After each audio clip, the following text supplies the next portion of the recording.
welcome to the Hampton Inn Suites pregame show. This is Kevin Shields, publisher and station manager at Wyo Today Media. I am going to be joined shortly by Austin Beck Dawson. He is our brand new sports director here at Wyo Today Media, and this is his first time out in the field. We're here in beautiful Jackson, right next to the Grand Tetons, and it is time for Lander Valley High School soccer.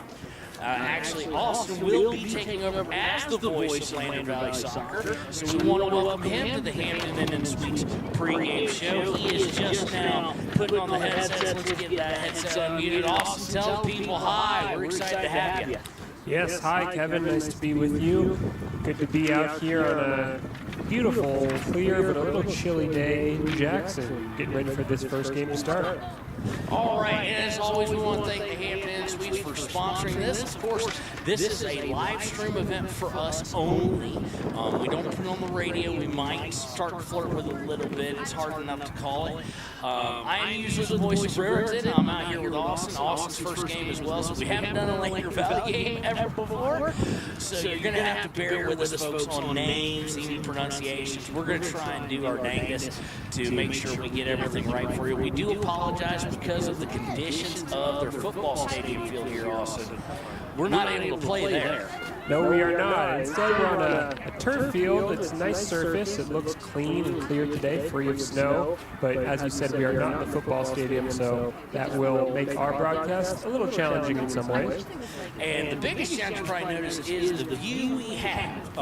We are on field level. We got the camera up as high as we could to kind of give you guys and gals a really good look here as Lander Valley will be taking over against Jackson. Of course, with the start of a new season, Austin, new hopes and dreams. Yes, that's right. New hopes and dreams. A challenging first game of the season against a strong opponent, Jackson. But at the beginning of a season, you're looking to get your systems dialed and see what's working and what isn't, and be patient with your team because there's still a long season ahead, a lot of room for growth, and time to make that happen. And we're going to roll right into the Lander Journal keys of the game as I'm expecting the national anthem to start here any moment now as I take off my hat in anticipation of that. As they come out on the field now, and the keys of the game, I don't know about you, Austin, but my biggest key to this game, brought to you by Lander Journal, is going to be just stay loose. It's first game. Everybody's knocking the rust off. Just stay loose, play your game, and dictate the tempo yourself. Yeah, I think that is a good things to keep in mind for a season opener when these teams have just a few weeks of practice and conditioning under their belts. So as far as gelling as a team, it's early. It's early, and we're going to see that today. All right, thanks to Lander Journal for bringing keys of the game. When we return here on Wyo Today, we'll be back with the Sutherland starting lineups.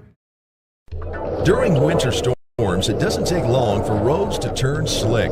Snowfall is often accompanied by high winds, and blowing and drifting snow can make it difficult to see the road. Speed limits are based on dry pavement conditions and good visibility. Be ready to reduce speed and increase following distance. Crashes are twice as likely to happen when it's slick out, and it's usually because someone is driving too fast for conditions. Remember, when there's ice and snow, take it slow. This message is brought to you by WYDOT.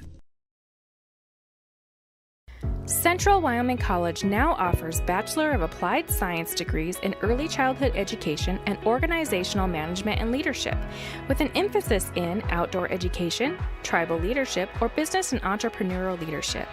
CWC offers 3 ways to learn: online, virtual, and in person. Learn, grow, lead, and advance at Central Wyoming College. CWC is leading the way with expanded programs in the Bachelor of Applied Science degrees.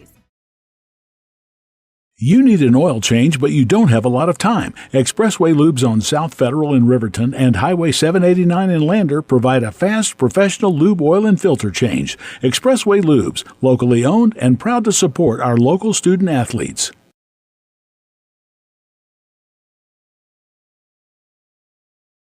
If your vehicle needs repair, you can depend on the crew at Extra Care Auto Repair. They can repair almost anything with wheels, gas, diesel, domestic, or import, and their work is top quality and reliable. Extra Care Auto Repair on North Federal in Riverton.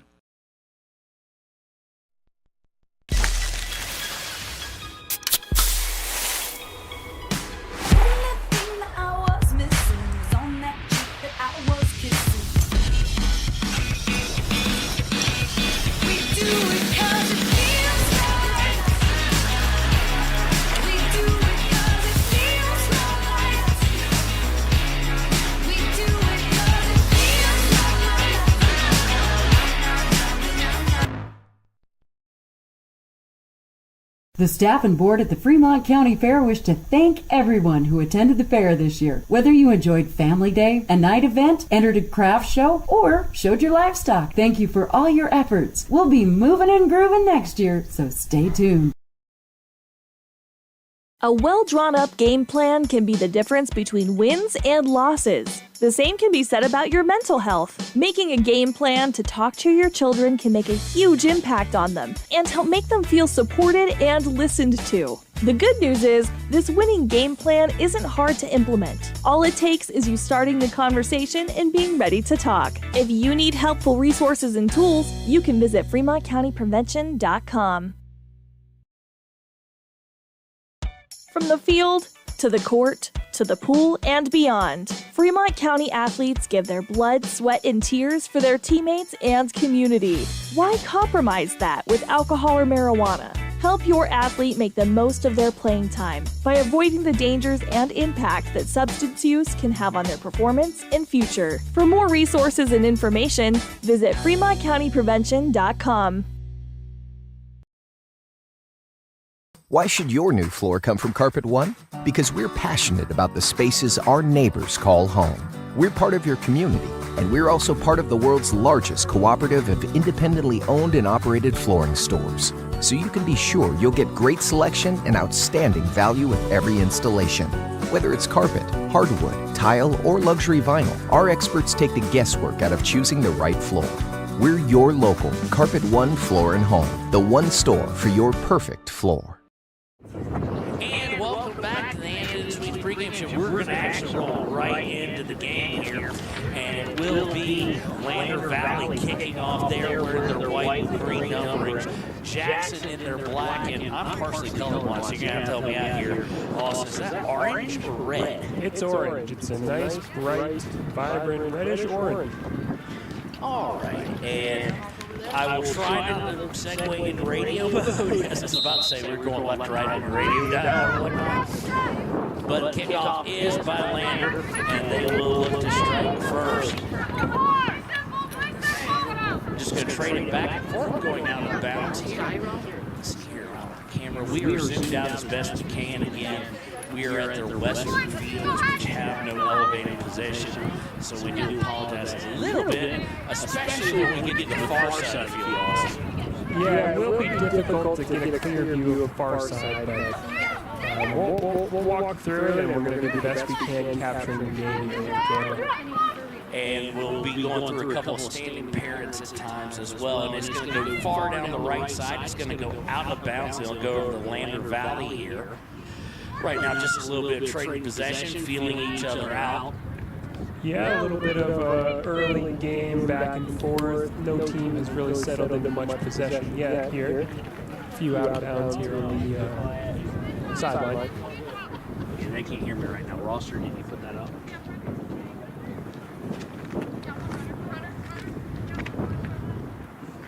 Go ahead and take the call right now. Hi, how are you? Okay, so another ball goes out of bounds there. Looks like it's going to be yet another throw from Lander Valley High School.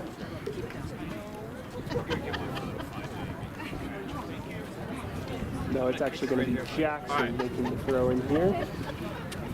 Nice long throw into the 18 box. Cleared well by Lander.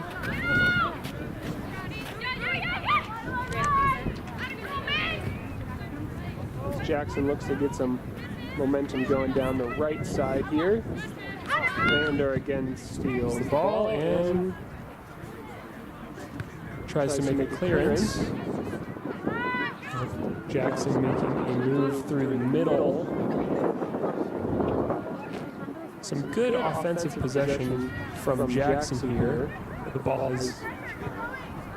Oh, and an early close shot there by Jackson just over the right-hand post in the top of the crossbar. That was not too far away. You catch a number on that? I did not. All right, we got our scorebook now. Your starters, by the way, for your Lander Valley. Your starters are going to be in goal, Donahue. Adnip, Chance, Rounds, Reisig, Morton, Stanberry, Western, Blackburn, and West. Let's make sure I got that. There he is. Weston, excuse me. The wind is whipping here. We're trying to keep papers all kind of organized and whatnot. For Jackson's going to be Rommel and Gold, and Vargas, Rimlinger, Flanagan, Montes, Morillon, Steinberg, Holscher, Rogers, Lee, and Riddle. With the steal there is Jackson's number 12. She's going to put a ball to the left side, looking to get him on a run. Does so, track down towards the inline, and it's going to go across into the box. Jackson with kind of firm control right here. And well, until I said that. Yeah, Lander is struggling to get the ball out of their half in these first opening minutes. Jackson applying some pretty strong offensive pressure early in the game. That was Holscher with the long outlet pass down the far side. And that is kind of where Jackson right now is camping out a bit, trying to set up their offense. Lander, as Austin just said, just to reiterate, having a real hard time. And Austin knows every time Jackson seems like they're in a little bit of trouble, they pass it out and reset. Yeah, Lander's having so far success clearing the ball out of their 18 box, but it hasn't traveled much further than that. They're struggling to settle the ball, get some possession, and work up the field. All right, so still no shots on goal by either team. Of course, Jackson's going sky high. Reminds me of some of the EPL games where they change how high do you want the goal. But goal kick here by Lander and immediately intercepted by Jackson. And some nice passing is going to lead to them getting set up again. Inside, if you're looking at the football field, that's about the 20-yard line, so now y'all can see the line markings. So backing it out due to some defensive pressure by Lander is Jackson. They'll look to come back in, and they do so. And we get our first whistle of the day. It is going to be a foul against number 12. And that is Stanberry for the Lady Tigers. Long goal kick is going to be, or long free kick is going to be to the right of the goalkeeper, our left, and it'll go harmlessly into the snowbank. A lot more snow down here than back home, Austin. That's right. I think those of us, that's Kevin and myself, coming up from central Wyoming, came a little bit unprepared to deal with this colder snow we're climbing in Jackson today. I think the temperatures are, but the wind, I'm guessing we're going to be cold by the end of this one. Quickly, Jackson's trying to get into the 18-yard box. They're going to back it out, though, after Lander shuts it down. But again, just kind of control, aggression right now, coming from the Lady Bronx. Yes, Jackson looking very in control. Their back line is able to play well high up the field, around the halfway line, which demonstrates their dominance so far in possession in this game. They're definitely not showing any fear from a run by Lander right now with their defensive line so up and tight. But lo and behold, Lander had a shot there, but unable to really string multiple passes together so far early in this match are the Lady Tigers, but they are going to get the ball out of bounds and a throw for them. Going to try and hug the sideline there, and it's going to be kicked out of bounds. They would say it would be a throw from Lander. Only the second time all they did past midfield. That's true. And as you say, Kevin, that high line from Jackson does leave open the opportunity for Lander to play quickly onto the counterattack and try to get in behind that back line and potentially have a goal-scoring opportunity, though we have not seen that yet. Jackson with a steal, and they're going to come away with it. Lander not able to keep it in their area, even in their half. Offensive half, they're going to set up a shot on goal, and it's just going to curve wide right as the goalie sees it to our left. And that is the third shot. No shots on goal yet, Austin, but definitely one team pressuring much more than the other. It does feel that Jackson is closing in on the goal. I believe that shot was number 10 from Jackson.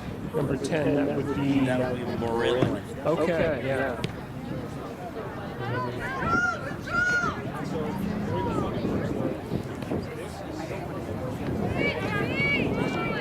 So Morillon from about 25 yards out or so.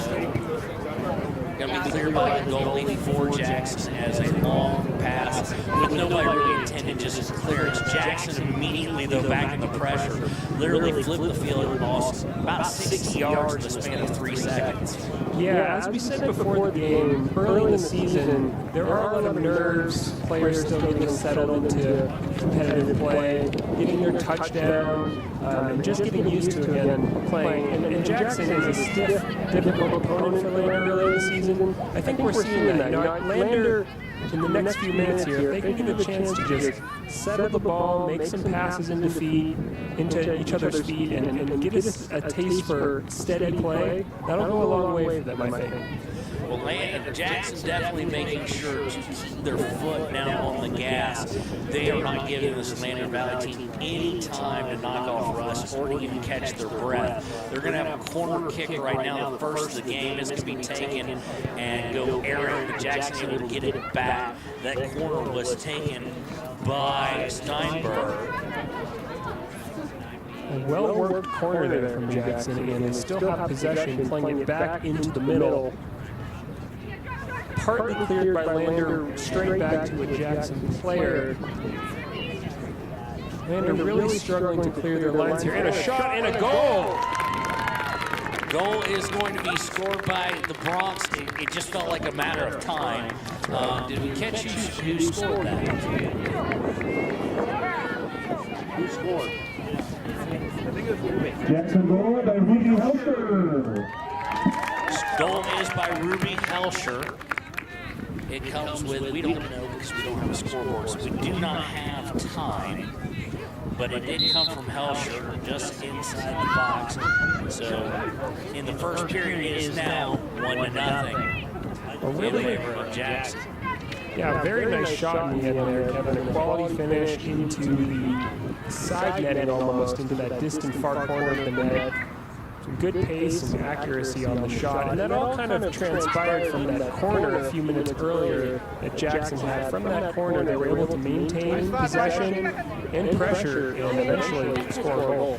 But it's also been just relentless aggression by Jackson. They came out, figured the best way to knock off Russ is just get rid of it immediately. Lander Valley now back in their offensive half. Only the third time they've actually crossed midfield. The last two times it was only there about 10 seconds. Off the throw, Lander Valley's going to lose control of it. It's going to go out of bounds off Lander Valley. So unable to get past the half-field mark or midfield mark and unable to control it the few times they have. Yeah, so far Lander struggling to capitalize on any possession they have had. And after going down 1-0, hopefully they're able to find a bit of a steady presence here in the remainder of the first half. And that's not going to do it. They go for the long pass right now. Jackson definitely playing those long passing lanes. They start to set something up, and Jackson is back on the attack. They've got it around the 35-yard line on the football field at least, and now they're back out to midfield. Lander really trying to push that defense up, Austin, not let them get so deep before they meet some resistance. Yeah, another offensive move here from Jackson. Goes out wide. Rogers, who's coming down the middle, she's going to get it out wide, as you said, to Montez. Still out wide, Jackson to find an opening to play across, and then it does come in. Partly cleared by Lander's back line and fully cleared now. The ball will bounce upfield and out of bounds. So we're kind of in the dark as the players normally are at like a professional level. There's the time. Never mind. I finally found the scoreboard. So 28:08 to go. We'll say that goal probably took place around, what do you think, about the 31-minute mark? Yeah, I think so. Left in there. It was the first score of the game, again, by number 12, Holscher. Said her name a couple of times already today. Jackson's going to have it down in the corner, looking to cross.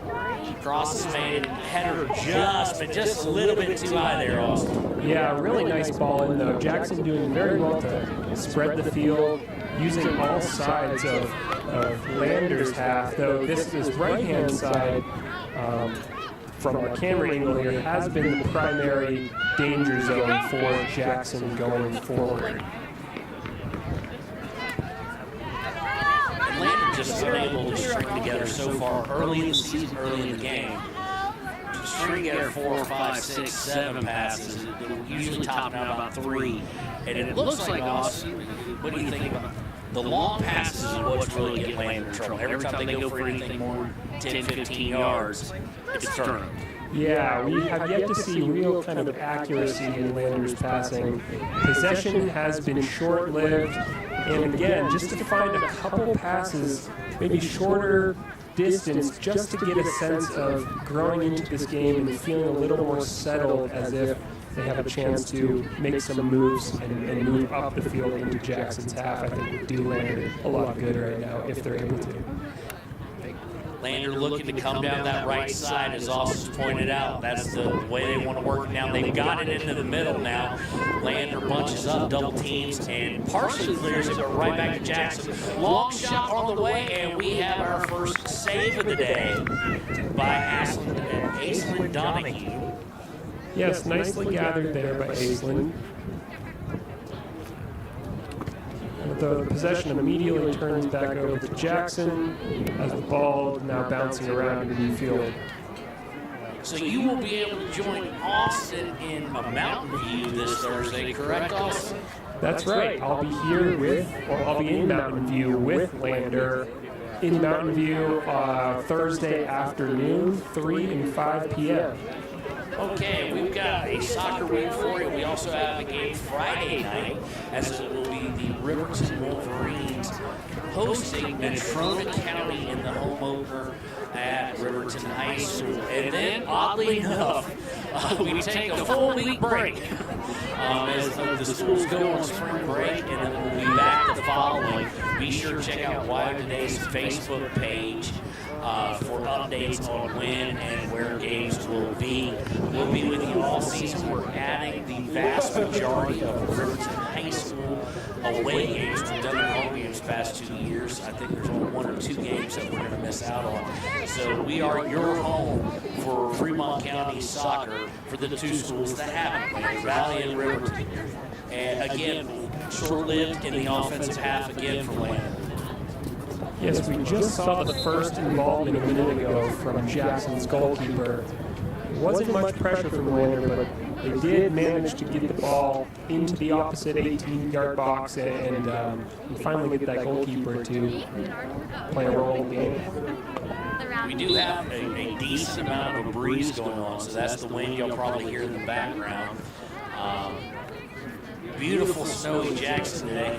It seems just fitting for the start of a soccer season. And now a turnover is going to lead to a missed shot by Jackson. Goal was dived for. I don't think the goalie actually had to make a play on it. And if I can catch Jackson's number here, she has him up limp. It's number 3.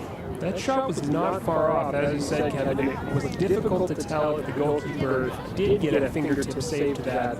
Either way, the ball ended up just beyond the far post. So that's the 5th shot of the day by Jackson. And Vargas, who took it, came up a little like her plant foot may have given out. Of course, like most teams in Wyoming, artificial turf here in Lander, which, good, bad, or indifferent. I mean, I know there's opinions both ways also, but it is a little bit different, and different injuries come from it. That's true. That's true. The ball tends to move a lot faster on artificial turf, which, as you said, many Wyoming teams are used to playing on. Though even still in the first game of the season, that speed of play that's accelerated by the turf can definitely be a factor as these players get their legs under them. Well, and of course, the infamous injury of turf toe comes into effect. It can happen on either, but it seems to happen more on artificial. Goal kick by Lander.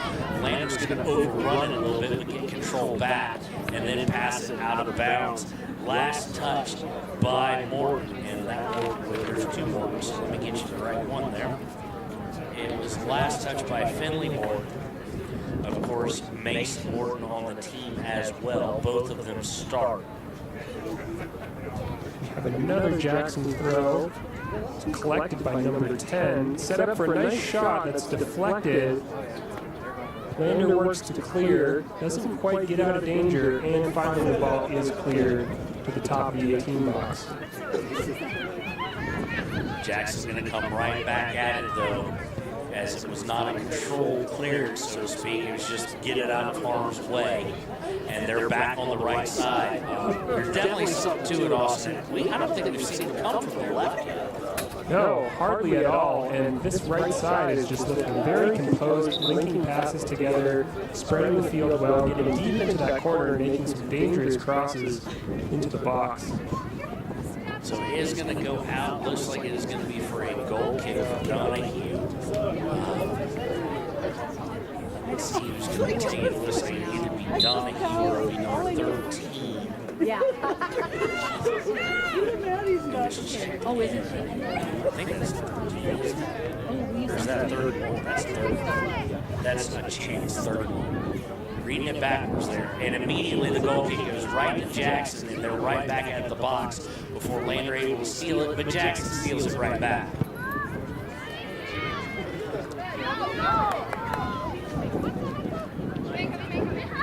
Lander just unable to have some accurate passing here after the short ones. Going for a long one again and turned over again also. Yeah, that play resulted in kind of a wild shot there by Jackson's number 12. Ulsher again, who has proved dangerous already in this game. But the lead-up play to that shot was really nice once again from Jackson. Smooth passing, good runs off the ball, and yet another scoring opportunity created. 5 shots on goal. That one just, as Austin said, a bit wild, a bit well off target. But still, make Lander work. And this is tiring, isn't it, Austin, to play defense this hard, this long? Absolutely. I was just thinking the same thing, Kevin. You do have to feel for Lander's back line so far in this game. They've been seriously pinned back into their own half by an aggressive Jackson team. 20 minutes exactly. We are one half of the way through the first half.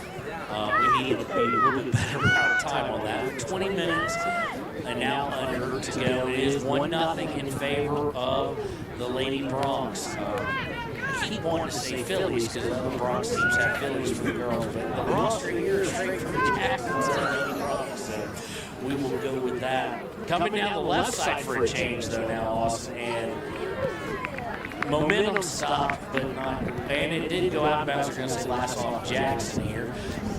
It's always kind of funny to watch soccer ball flying in the snowbank. Yeah, it's quite convenient. You don't need a ball boy or a ball girl. We've got big snowbanks along the sidelines. So, folks, just to fill some time here, what a beautiful drive over. I mean, the sun on the snow, Togany pass, just perfect. It was great. Jackson looking to cross over, long shot by, I'm trying to get another on it. I'm watching her, and I think that's number 12 again. That's Holscher. She is starting to, shall we say, also feel a bit confident on taking 30-yard shots. I'd say so, and she's had room to do so. Jackson's back line is struggling to close down those shots and apply pressure before they come in, which has allowed Jackson to get off 5 or 6 shots already or more in this game, many of which have been off target, but still concerning for Lander. Jackson looks to set things back up every single time they feel the defensive Lander starting to take a little control of possession. They back out and restart. Now they're in the box again, and the shot is going to go right to the goalie. It's going to be a save at the 18-20 mark. I'm trying to lay eyes on the person who did it. And once again, well gathered by Donahue, who's been quite busy in this first half. Yeah. So actually.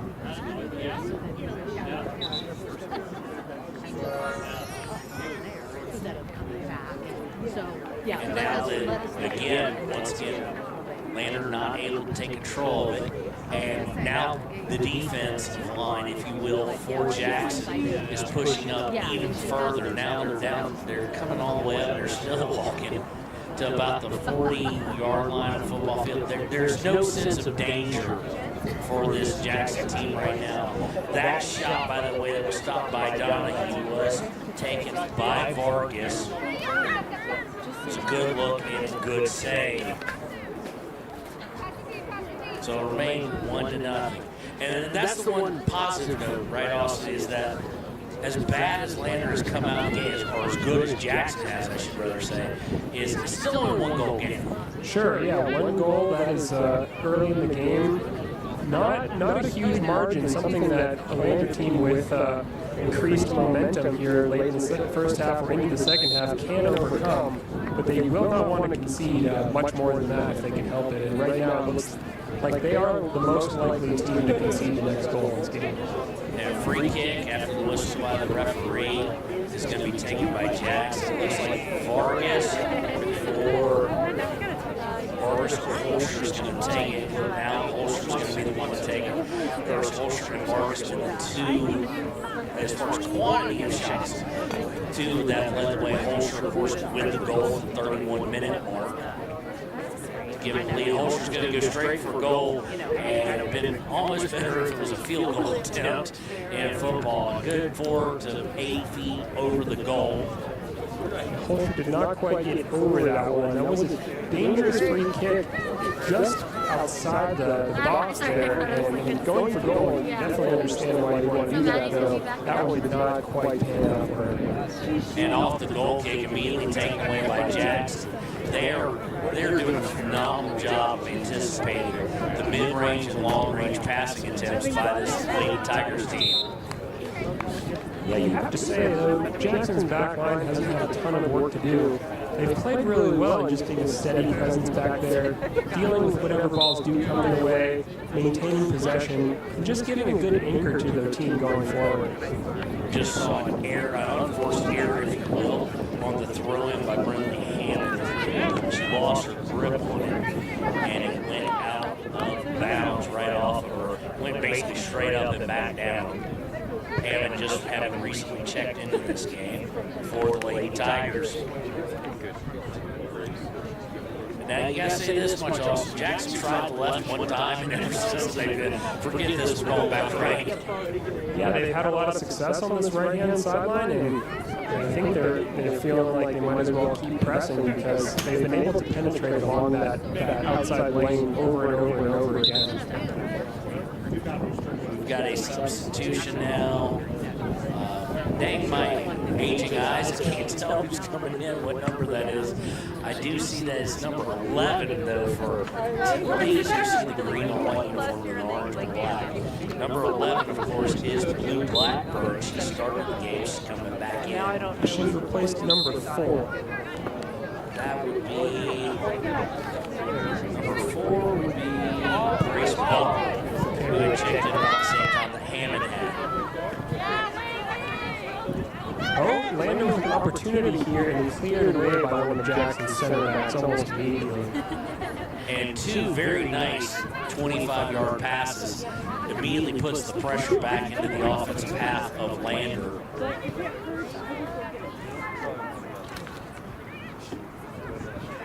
Jackson looking to come down the left, then they halt things to go immediately to the center. Now they're going to try to swing it over to the right. They've got Holster now, and she's shown she'll shoot from anywhere, especially inside that 20-yard line. She looked at it, decided against it, Lander able to clear it back out, but not out of the offensive end. Another possession given away there, but it goes out of bounds and will be a Lander throw. Just taxing to play defense this long and for this hard, especially for the back line. The whole team, they have been on their back foot the whole game. And credit to Jackson, Lander's not playing, you know, it's not an outclass type thing. It's just Jackson's playing very well, especially for her first game. And you do wonder if I look at the roster, look how heavy they are on seniors. Maybe a little, probably about the same as Landers. You look at the roster, but when you start factoring upperclassmen, juniors and seniors, they definitely got a little bit of an edge. So that helps coming into a new season also. It's true, and for being the first outing of the season, this Jackson team is looking very composed, settled on the ball. You can see what they're trying to do. Their ideas are clear going forward. They move the ball quickly, they make runs off the ball, they get open, and defensively, they look really solid. though the defense, as I said before, has been quite solid, but they haven't really had to prove themselves in any serious way yet. Though I get the sense, just watching their calm demeanor out there, that whatever comes their way, they're going to have a good chance of closing off any forward movement from Lander and getting the ball right back up the field and into Lander's half. That's the feeling I'm getting here. And right after the throw, and immediately taken away by Jackson, Lander took it back, but then Jackson's just very calm, even when they lose control of the ball. It's a very experienced, calm team. And here goes a long cross. They're looking over for number 2. That is Lindsay Dufault. And she's going to lose it, but it is going to go over. No, it's going to be a throw, it looks like, for Lander. But nope, they're going to say goal kick. So went over the end line. Good thought process, just barely missed on the execution, looking for Dufault on the right, where she was on sides, but they just were unable to connect. The goal kick played out by Lander. And again, they're not quite able to settle the ball, though number 11 does make an attempt to play the ball to herself, run up the field, gathered by one of Jackson's defenders, and played out of bounds for a Lander throw. That was Blue Blackburn on the outlet there. She does have speed on the Jackson defense, but she does not have that much of a difference in speed to catch up on that long kind of pass to herself. Yeah, a standout player that I've noticed early in this game is number 10 for Jackson. That's Melissa Morlon. She's been playing centrally as a forward, but has been very much involved in a lot of this aggressive and dangerous play down the right-hand side, playing accurate passes and holding the ball well going forward. That's Montez coming down the right side, looking across, and just crosses it into the netting. So it'll be a goal kick for Lander. Right now, just recap how we got here. 9:54 to play in the first half. It is 1-0. Lander Valley Lady Tigers down to Jackson. Jackson has 5 shots to goal. Lander Valley with only the 1. And only one corner kick in the game as well. So again, that Jackson back line just kind of draws a line in the sand, and nothing really is getting past them. And if it does, on the rare occasion, nothing stays there. That's right. And the last few minutes have been a little better for Lander, but they're still absorbing a lot of continuous pressure here. We haven't had many shots on target or at all in the last short period of the game, but Lander will still feel like they're in serious need of a little shift in this game and more time on the ball. If I had to guess, I'd say the possession breakdown right now has got to be at least 70-75% in favor of Jackson. Lander very rarely linking together more than a pass or two. Crossed there by Jackson. They were looking to get the ball to number 15, who's coming into the game. No, that's not number 15. What number is she? Number 10. Excuse me, Melissa Moreland, senior, and she had a shot attempt, but she just got way under it and popped it right over the goal. So that is her second shot attempt. And one of the things as you look at the shot chart, Austin, is in the box, 1 for 1. Outside of the box, where Jackson sort of feel their oats a little bit, taking long shots, they missed every attempt. So there is a coachable moment there for their head coach. For Lander, what do you do, Austin? What do you do as far as you've got to change something up at half? That's right, Kevin. As we're approaching halftime, Lander will be playing for the opportunity to recollect himself, as we just have seen another shot there go high and wide from Jackson. But Lander is going to need to just settle their team. I think talking through the nerves, sharing the fact that yes, this is the first game, they're playing a good team, but we got this. We have some experienced players on the field. Focus on just stringing together 1 or 2 passes, gather the ball, look up, find a teammate, consider each successful pass a success, and get something going to slowly build on. And and that was Lindsay Dufault, her second shot attempt. Both of them coming from almost an identical spot outside the box, and she misses to the right again.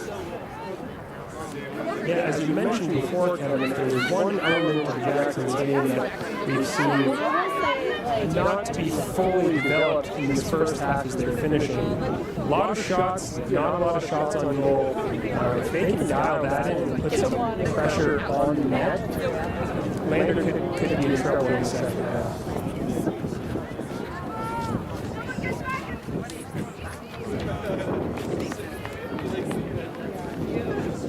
And here's the interesting part of this whole thing is that right now, Donahue still with only 2 saves. A lot of shots missing. That may be kind of the rust that Jackson is suffering from.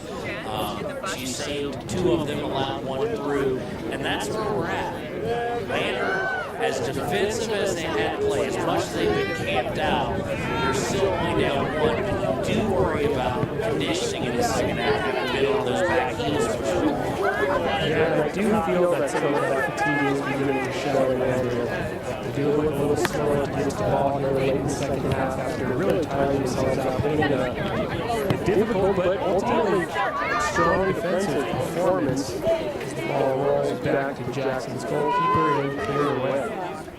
They're all the way downfield, and one of the things that is impressive to see out of this Jackson Lady Bronx team is a long kick by the goalie, but on target and handled as a pass, not just a clearance. Yeah, I'd say that's been another key difference between the 2 teams. When Lander looks to clear the ball out of their own half, they are not able to find a teammate, whereas Jackson's passes seem much more intentional and accurate. Oh, and the ball rolls into the net for the second goal of the day. This one by number 10. It was taken from about 32 yards out. That is Vargas's first. Only a matter of time. It's her 3rd shot attempt.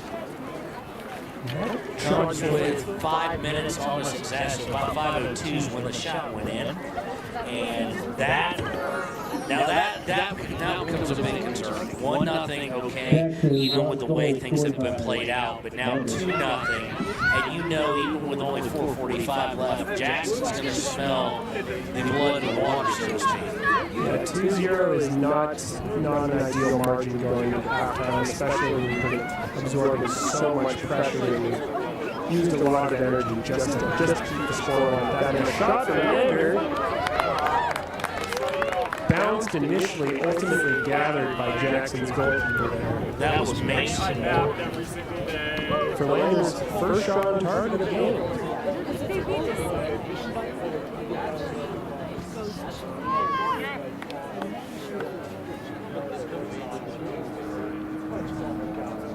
And really the first control pressure situation. Maybe let the nerve or the moment get to her a little bit, taking a shot from very far. And not with the greatest of angles to be had, but still something to build upon if Lander can look and try and get something going into half for some sort of positive momentum. Yeah, they're going to take what they can get going into halftime. A nice steal there as Blue Blackbird chases the ball, but will not get to it, again gathered by Jackson's goalkeeper.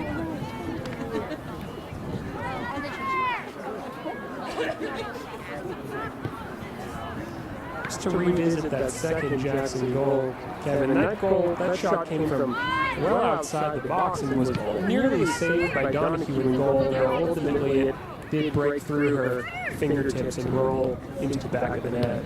So she will not be too happy with that one, though. She has made several other great saves in this half, so with the amount of pressure she's absorbed, 2-0 is, to be honest, quite a fair scoreline for this first half.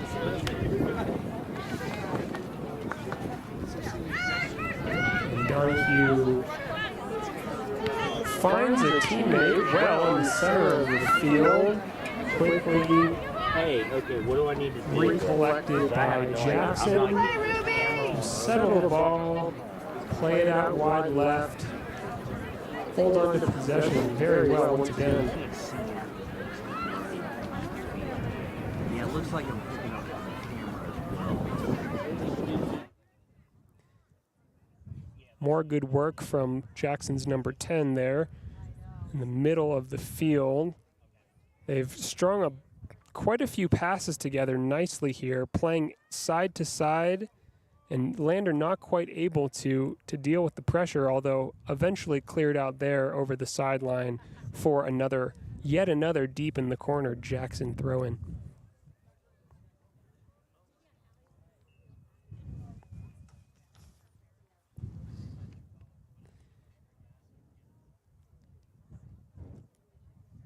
With just about a minute and a half left in this first half, the story of the game has been consistent throughout. Jackson dominating possession, a lot of throw-ins.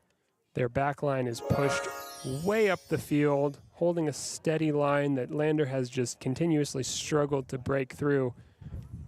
Though the momentum maybe is starting to slightly shift in Lander's favor, not exactly, but they have had a few more promising moments later in the half than they have any other points so far in this game. All right, we do apologize. We just got word as I looked down at my phone that we were having a bit of an echo. We got audio coming through the camera. That should be squared away now. Thank you, Rusty, for the help back at the mothership. And Jackson, again, I think the entire time I was troubleshooting that, Austin, they were camped out in their offensive end. That's right, Kevin. It's been more of the same. Pressure down the right-hand lane, crosses coming into the box. Jackson able to win a series of throw-ins. No more shots on goal or on target, but more solid possession and concerning signs for Lander's back line.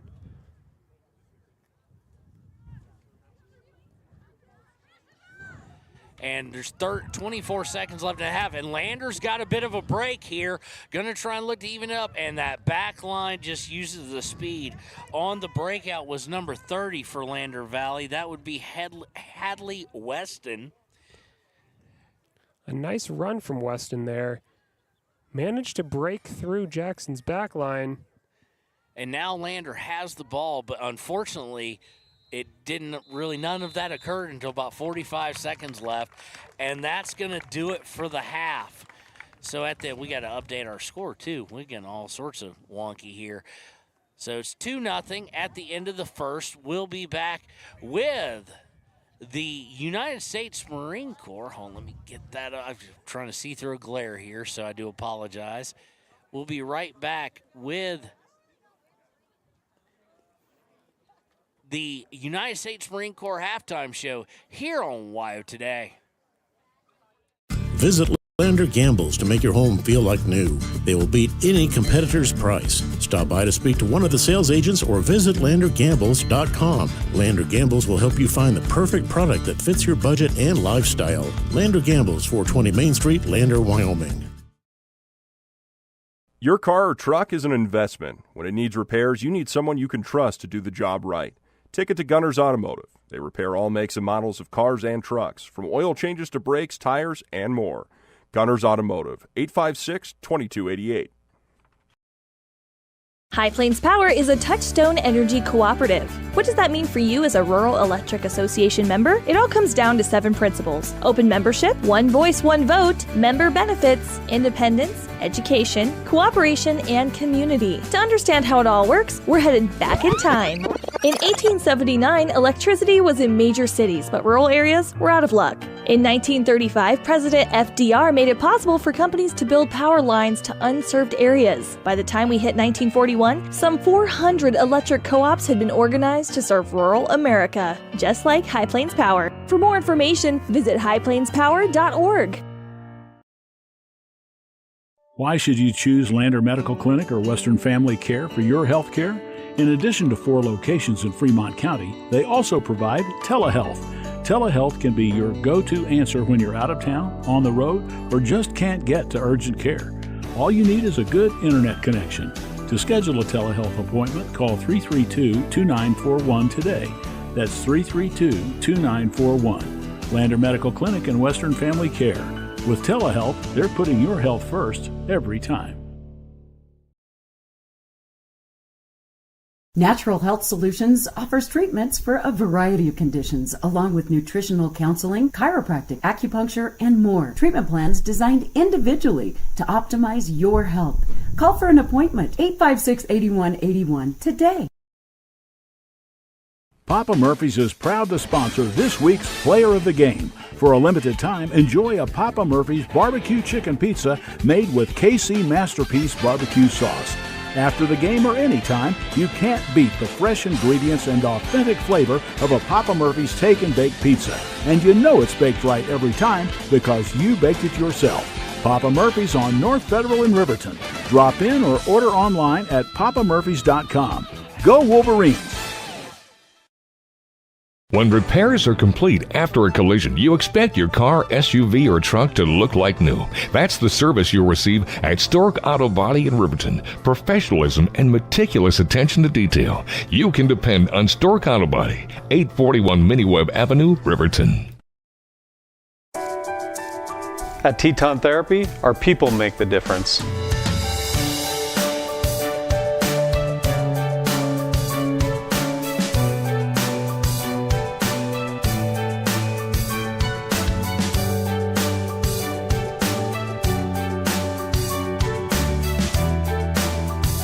You can live pain-free. The amazing staff at Teton Therapy can help in Lander and Riverton.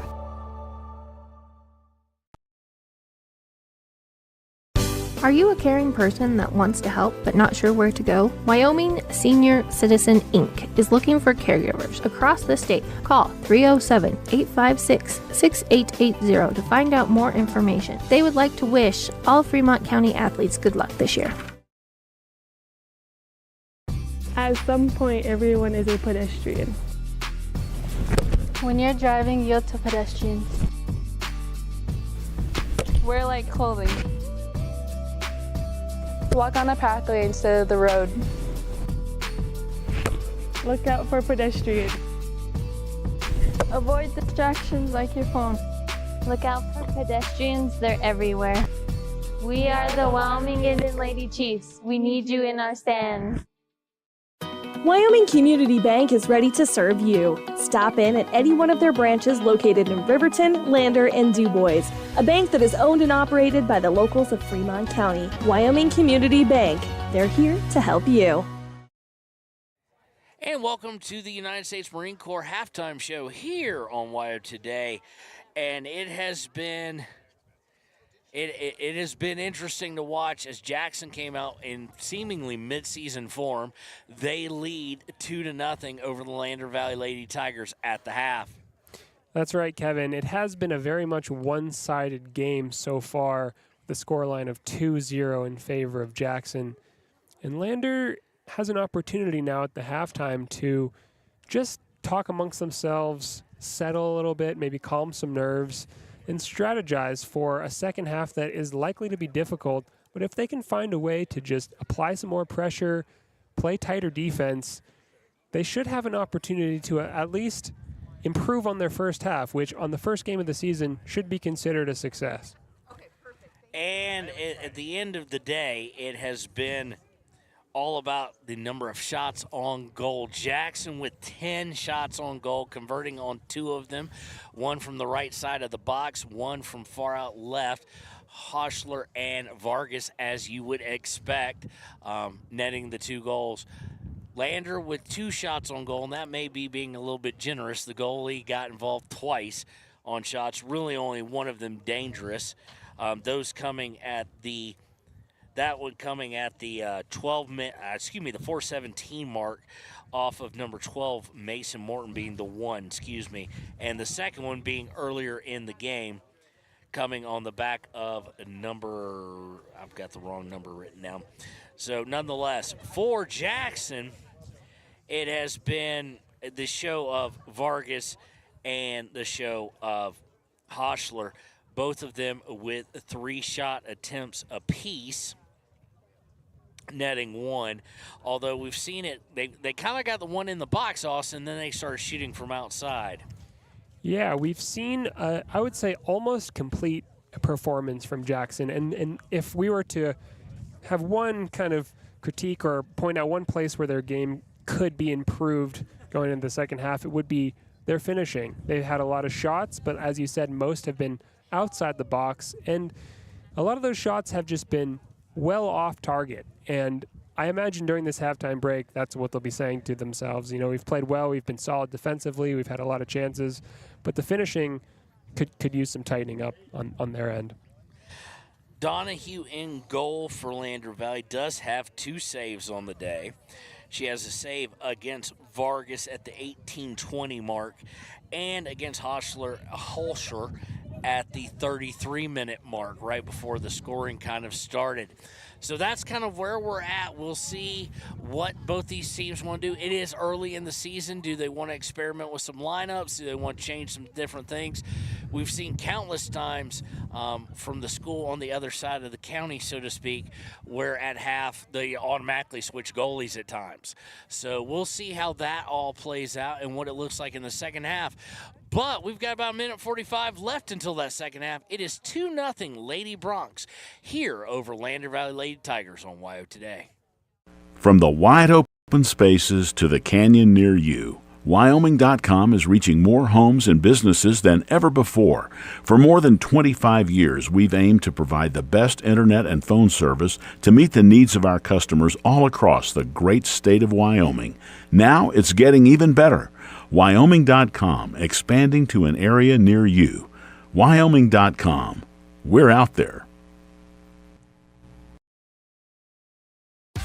Want access to local news, sports, events, and more? Download the WYO Today app. Now available on all platforms. Stream your favorite radio station, submit something to buy, sell, or trade for deals on the dial, or view contests and special coupons. Better yet, the WYO Today app is the best way to access free HD video of Fremont and Hot Springs County athletics. It's all at your fingertips. Head to your app store or visit wyotoday.com to download the WYO Today app now.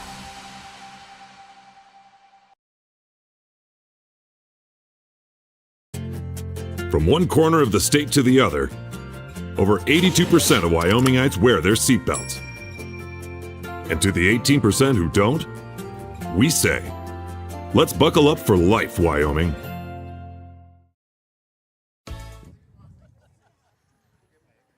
And welcome back. It is time for the second half here on WYO Today Media. Again, Jackson, Lady Bronx 2, the Lady Tigers of Lander Valley is 0.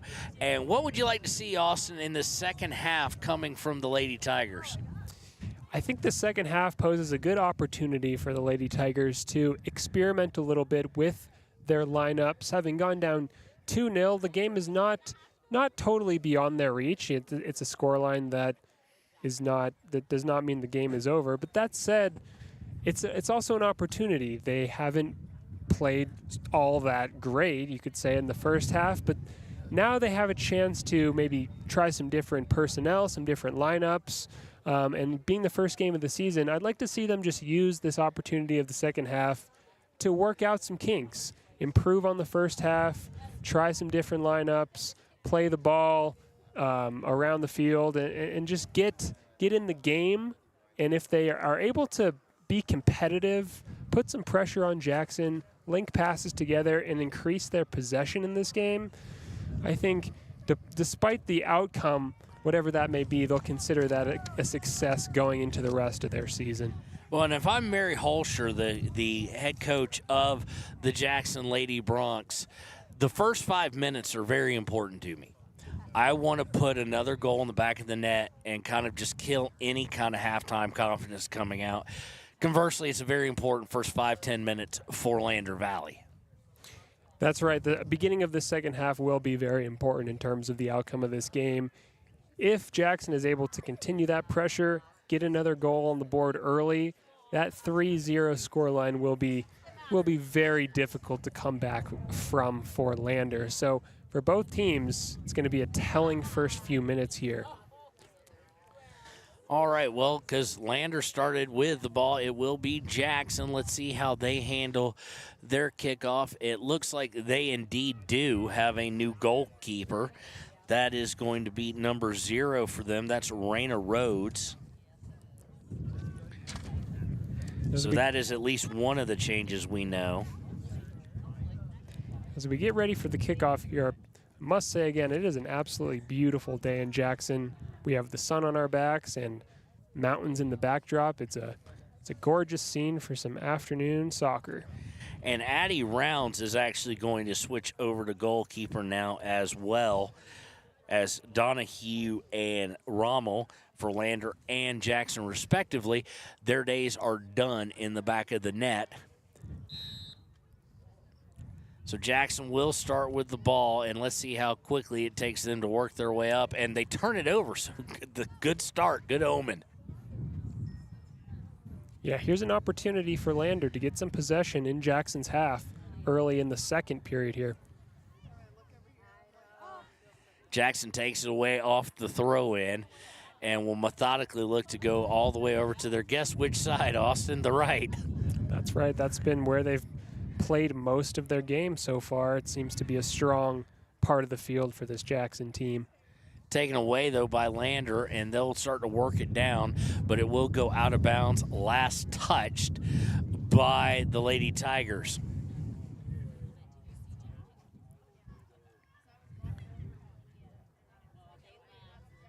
Jackson at midfield now, and they'll go for a long run out. And, wow, look at the speed out of both of them. The number 31 for Lander Valley, that being Chance, as well as Holscher, for Jackson, but it's going to be cleared by Lander, and they're going to look to try and break things out. That's Blackburn playing a beautiful ball into the middle. An opportunity for Lander here. Just wide there on the final product. Weston just not able to catch up to the ball quite quick enough to actually get a good angle on it. And it's going to go well short of even making that angle. So, but one of the first few minutes of the second half, some good signs for Lander Valley. Yeah, already in the second half, we're seeing a lot of what we didn't see in the first, which is just play happening in Jackson's half. Lander pressing forward and working toward the goal. 37 minutes, 57 seconds left in the second half in regulation, and Lander Valley looking to try and set up possession here, but they're getting forced back and back to midfield by Jackson. Now trying to get it back up. They're going to do so, but it's going to be angled out of bounds by a defender, that being number 17. That is Lee for the Lady Bronx. And on the throw-in, they're going to take it right away, but lose control of it. So it'll be a throw-in for Lander Valley. Good signs here for Lander. We've seen a few settled passes, some continuous possession that's going on now. A nice ball into Blackburn. Tries to turn, can't quite get a shot off there, though. Taken away, but taken right back by Lander. Lander putting it into the box is Weston, but unfortunately for the Lady Tigers, there is nobody there. So again, this is probably also, I would say, even combining up the 4 attempts in the 4 times in the offensive half in the first half, I think they've probably spent more time in the offensive half already in this second half than they did combined in the first half. Yeah, you're right, Kevin. That's really saying something just a few minutes into the second half. Whatever Lander discussed at halftime, it seems to be taking some effect on this game, and they'll feel confident with their early second half performance here. Inbound is by Jackson. She looks to turn to Holscher. That is number 11, actually. That is Steinberg. She was looking to turn. Throw in is Lander Valley, taken away and taken right back. Lander Valley definitely being a little more confident with the ball, and their passing game has shortened up until this long one, and they've got someone on a run out, and she just stumbles, does Blue Blackburn, and we're going to get a whistle in the box. Or right outside of it. We have a hard time with no real angle here. The best angle I've got is from 5'9" of me. So, it looked like what happened there as Blackburn was running through on goal. She was just clipped in the foot or ankle there by a Jackson player, which has earned Lander A free kick just outside the box in a dangerous area. Taking that free kick is going to be Mason Morton. Let's go, Jackson! She's going to kick it across the middle over to 31 Chance, and it's going to wind up being shot, but horribly off target, and it'll go out of bounds. It'll be a goal kick, or I do believe, no, it will be a corner kick, last touch by Jackson. So with 35 minutes to go in the regulation, it will be a corner kick. I cannot see the number of who's taking it from here. But it'll be the first corner of the day by Lander. It's into the box. A little bit of chaos. Nothing on goal yet, but still what you're kind of searching for. Corner kick was taken by 23, I think, Atnip. I think that's who took it. I can't still tell. She's on the far side of the field here. And it's going to lead to a breakout by Jackson after it was cleared. Jackson coming down the right side. Now, nice little drop pass over to Holscher. Holscher looking to get the shot off. It's deflected, but still in the box and still dangerous. And it's going to wind up being put wide right of target, or wide to her left, by number 7. That is Tegan Ritter. Leading up to that chance for Jackson there, we saw more good work down the right-hand side for Jackson from Melissa Moreland, who has just been quite a threat throughout this game with the ball at her feet. 33-43 left in regulation, still 2-0 Jackson. On trying to bring the ball into their offensive half, Lander is going to draw a foul, so they'll get a free kick, a set play from exactly the 35-yard line of the football field. So a chance to get some pressure possibly working. Kick is going to be put into the box. It's there for the taking. Put on goal. Just deflected. I think it'll be a corner, and it will be. A dangerous ball into the box there on that set piece. Lander has had a few opportunities in the second half from set pieces. We've had a few corners, a few free kicks, and those are allowing them to at least get the ball into Jackson's box and apply some pressure on the goal. Though so far, no end product or real meaningful threats. Finley Morton going to take this second corner kick of the game for Lander Valley, and she's going to try for the Olympico, maybe. We'll give her credit for trying that, but it's going to hit the outside of the goal box. Of course, for those who don't know, why don't you tell them what an Olympico is, Austin? I believe it's a sort of an athletic gymnastic attempt to shoot the ball with the heel. Is that correct? It is a corner kick on goal. Okay. Trying to curve it in on goal. We're going to give her credit for that. It did go to the right of the post, so out of bounds. And off that goal kick, though, it's going to go last off Jackson. So Lander Valley putting a little more pressure now, doing a few more things. Offensively, they just haven't paid off yet, but you still got 31 minutes. It's Blackburn in the corner trying to hold the ball, and she does well, finding a teammate. Ultimately, Jackson's able to gather and this is Holscher, one of the goal scorers. She's going to get it up to Vargas. Vargas turns, trying to get it all the way through. Ambitious pass there, looking for Steinberg. Able to be intercepted, but taken right back, and they got the result they intended, just not how they intended. Steinberg coming up the right, crosses to Vargas, goal. And that is Melissa Moreland with a goal, I believe. Vargas, excuse me. Vargas. No, excuse me. You were right. Actually, it was Moreland. Excuse me. Moreland with the goal. That's her second. I've been calling her the wrong name the whole time. I see, yes. Well, So we've it cleared is that up. Number 10, Melissa Moreland with her second goal of this game.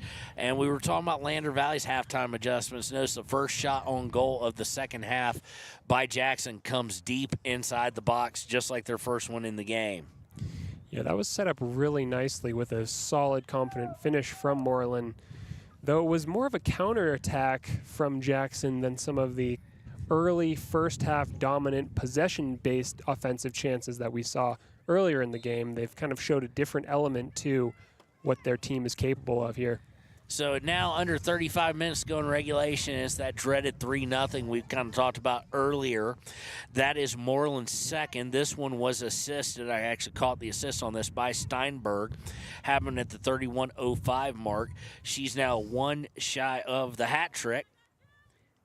And that was just outside of the long pass that didn't get through, but stealing it back by Steinberg and Vargas. That was just absolutely perfectly executed.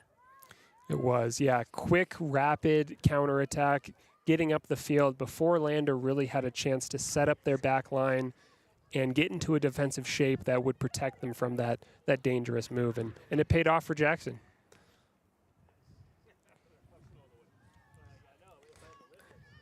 Jackson quickly back on the opposite end. That third goal seems to have taken some spunk out of Lander Valley. They're just not as aggressive as they were, and they gave it up, and now we're back to sitting in the offensive third for Jackson. Yes, the first 10 minutes or so of the second half were mostly played in Jackson's half, and Lander had some promising showing, some early threats, some nice work from set pieces. But now at the scoreline of 3-0, it's going to be difficult for Jackson, for Lander rather, to get something out of this game. And one of the keys to Jackson being able to set up here in the attacking third is it now allows, for the first time in this half, Austin, that back line to start scooting up and establishing kind of their line of demarcation, if you will. That's right, yeah. So far in the second half, Jackson will not be super satisfied with how they've had to deal with pressure, and ideally they'd love to go back to their confident shape with a high back line from that first half that we saw for so many continuous minutes. Lander on a long outlet taken by Jackson, though, and they'll look to get back into their attacking half. Nice ball into Moreland in the center there. Tries to play it through, but intercepted by a Lander player, and a nice turn there from Blackburn. And just puts out what will be a little bit too far. Goalie is going to be able to come out and take care of it, that being Rhodes. And immediately on the counterattack is Jackson. They've got it to Vargas now. Now they've got to Moreland. Moreland looking to cross over to...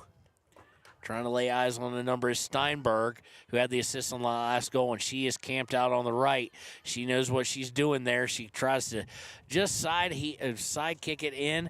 Not enough on it. Lander able to clear it back out, but Steinberg goes and gets it herself.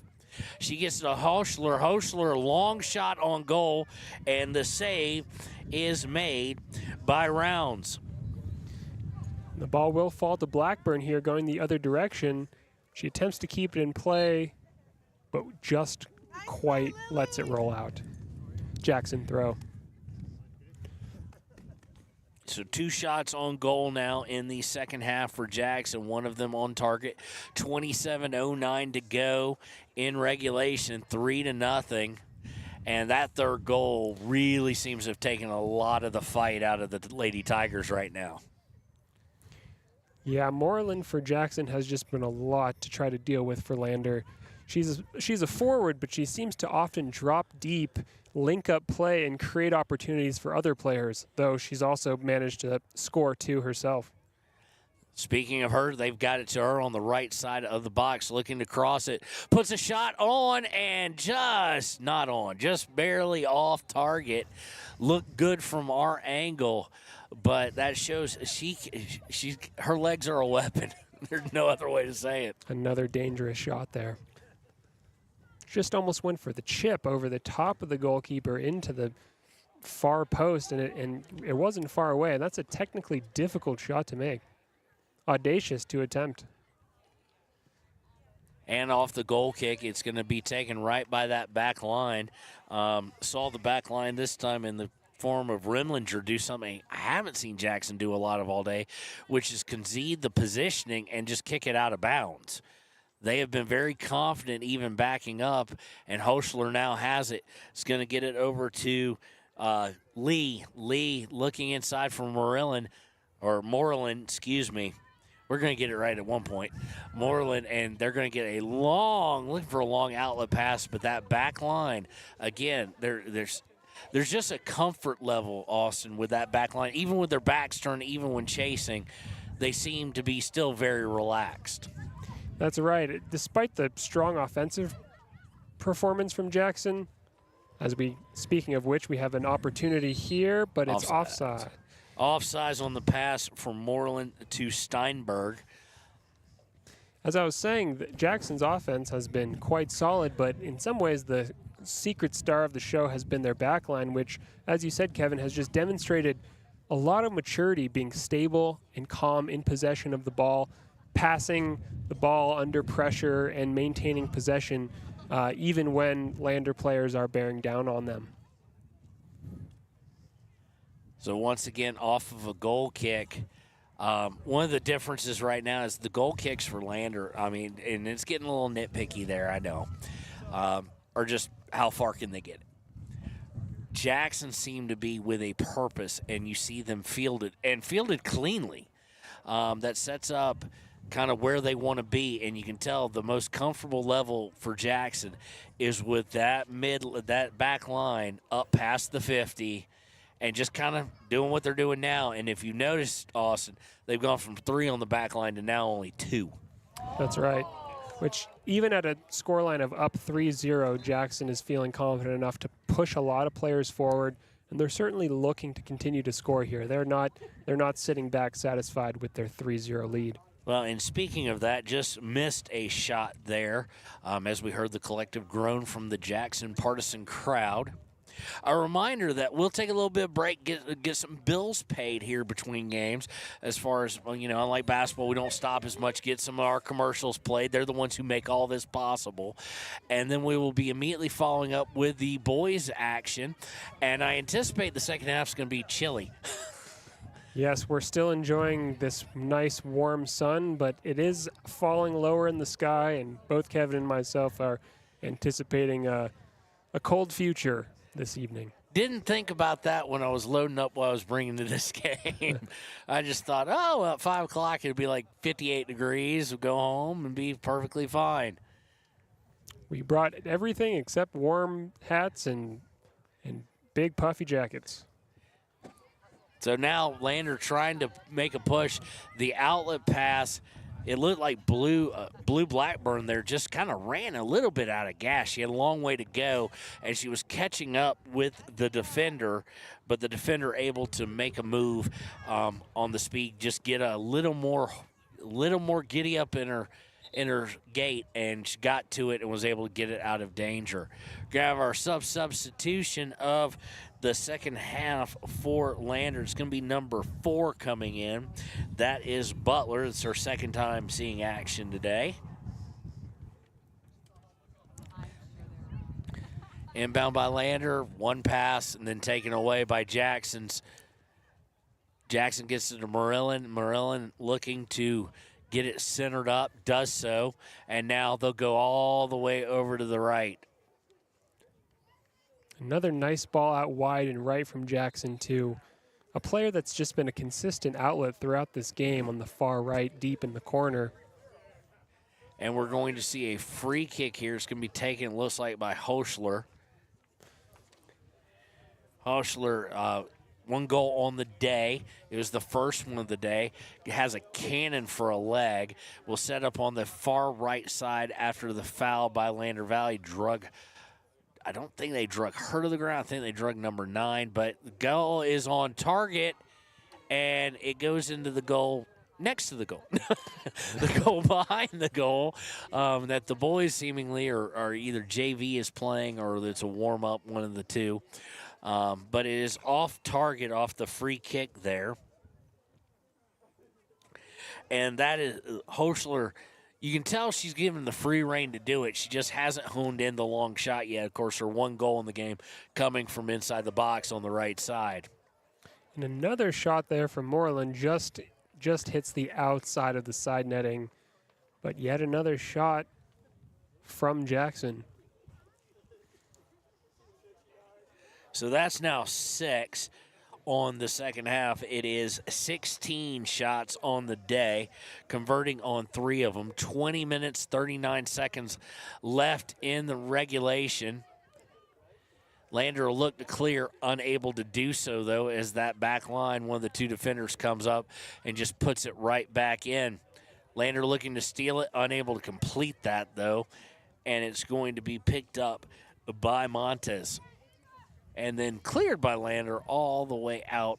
But again, the back line, very comfortable with their backs turned, not knowing what's coming, very comfortable, and they get it back into the attacking half. Moreland again with a dangerous ball into the box.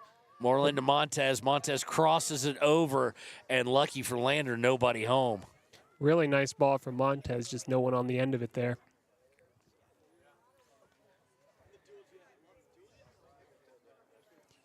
So later, as we approach the later stages of the second half, we are seeing more of what we saw in the first half, which is Lander Valley High School pinned deep back into their own half, relentless pressure from Jackson, and a series of dangerous goal-scoring opportunities, though the score is still at 3-0, just one goal in this second half.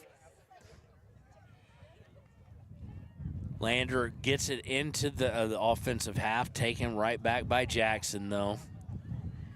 And one of the big key differences, Austin, I don't know if I'm sure you've noticed actually, is Lander is getting in the offensive half on long passes and trying to run it down, whereas Jackson much more controlled all the way down the field. There's a rhythm, there's a plan.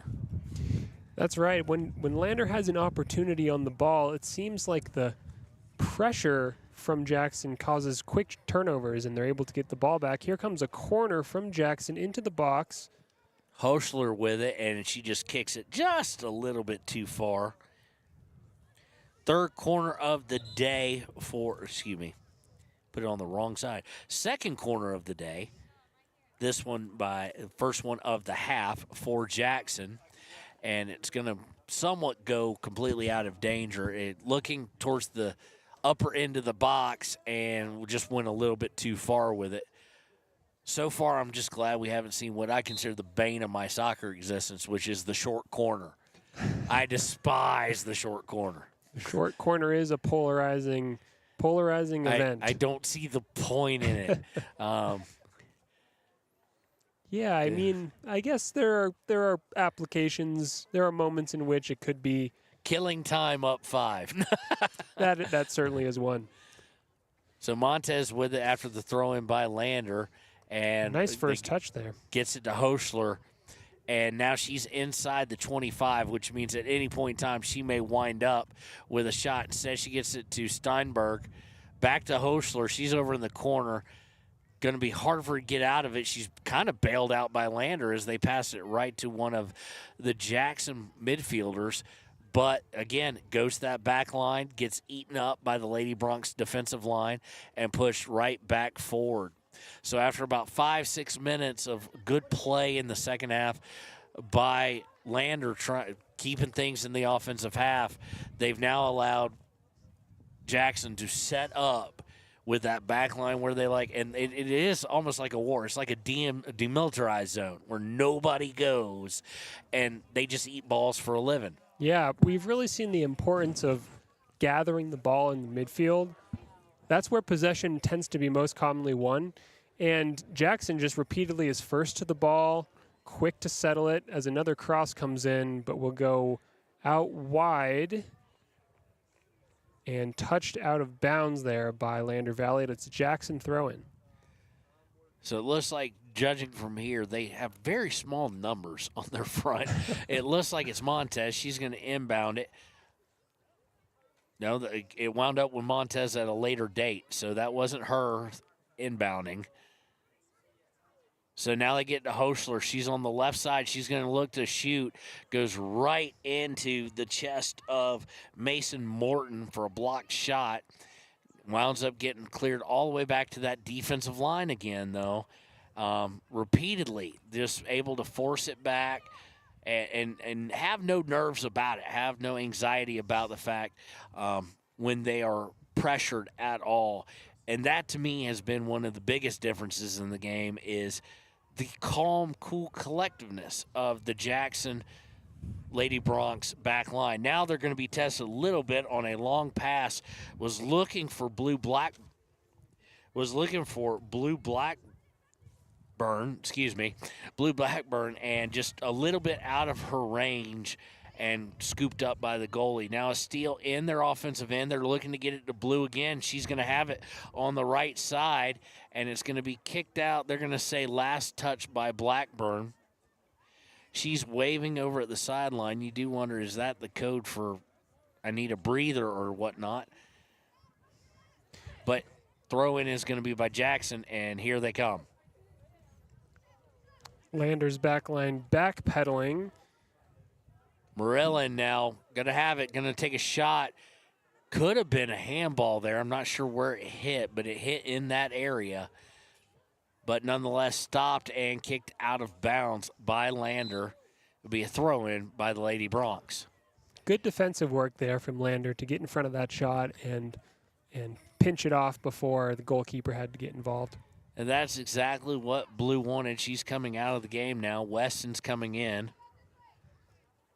As Blue Blackburn leaves the field, just a quick shout out. She did put in a lot of work up top to make big runs, get open. She was not found all that much here in the second half, but she was certainly working hard, and she often found herself mostly alone, but can't deny the effort on her part. On the inbound by Jackson, and they'll do what they do every time they sense any kind of trouble, get it back to that back line, and then look to set things up. And Lander may have just caused somewhat of their own problem, but bailed out by Rounds in the goalkeeping position as they overplayed a ball horribly, unable to get their feet on it, and the Bronx were closing in.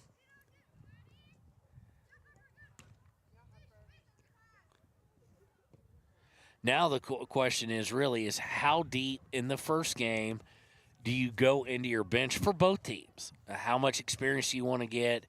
Or are you testing the conditioning of the players you want to play a lot of and have them go this first one? Of course, weird seasonal thing in the fact that they'll play tonight, they'll play Thursday, and then they've got a week and a half off. Yeah, well, both long minutes for the sake of conditioning and a lot of changes of personnel can be valuable early in the season. So coaches have both of those options available to them.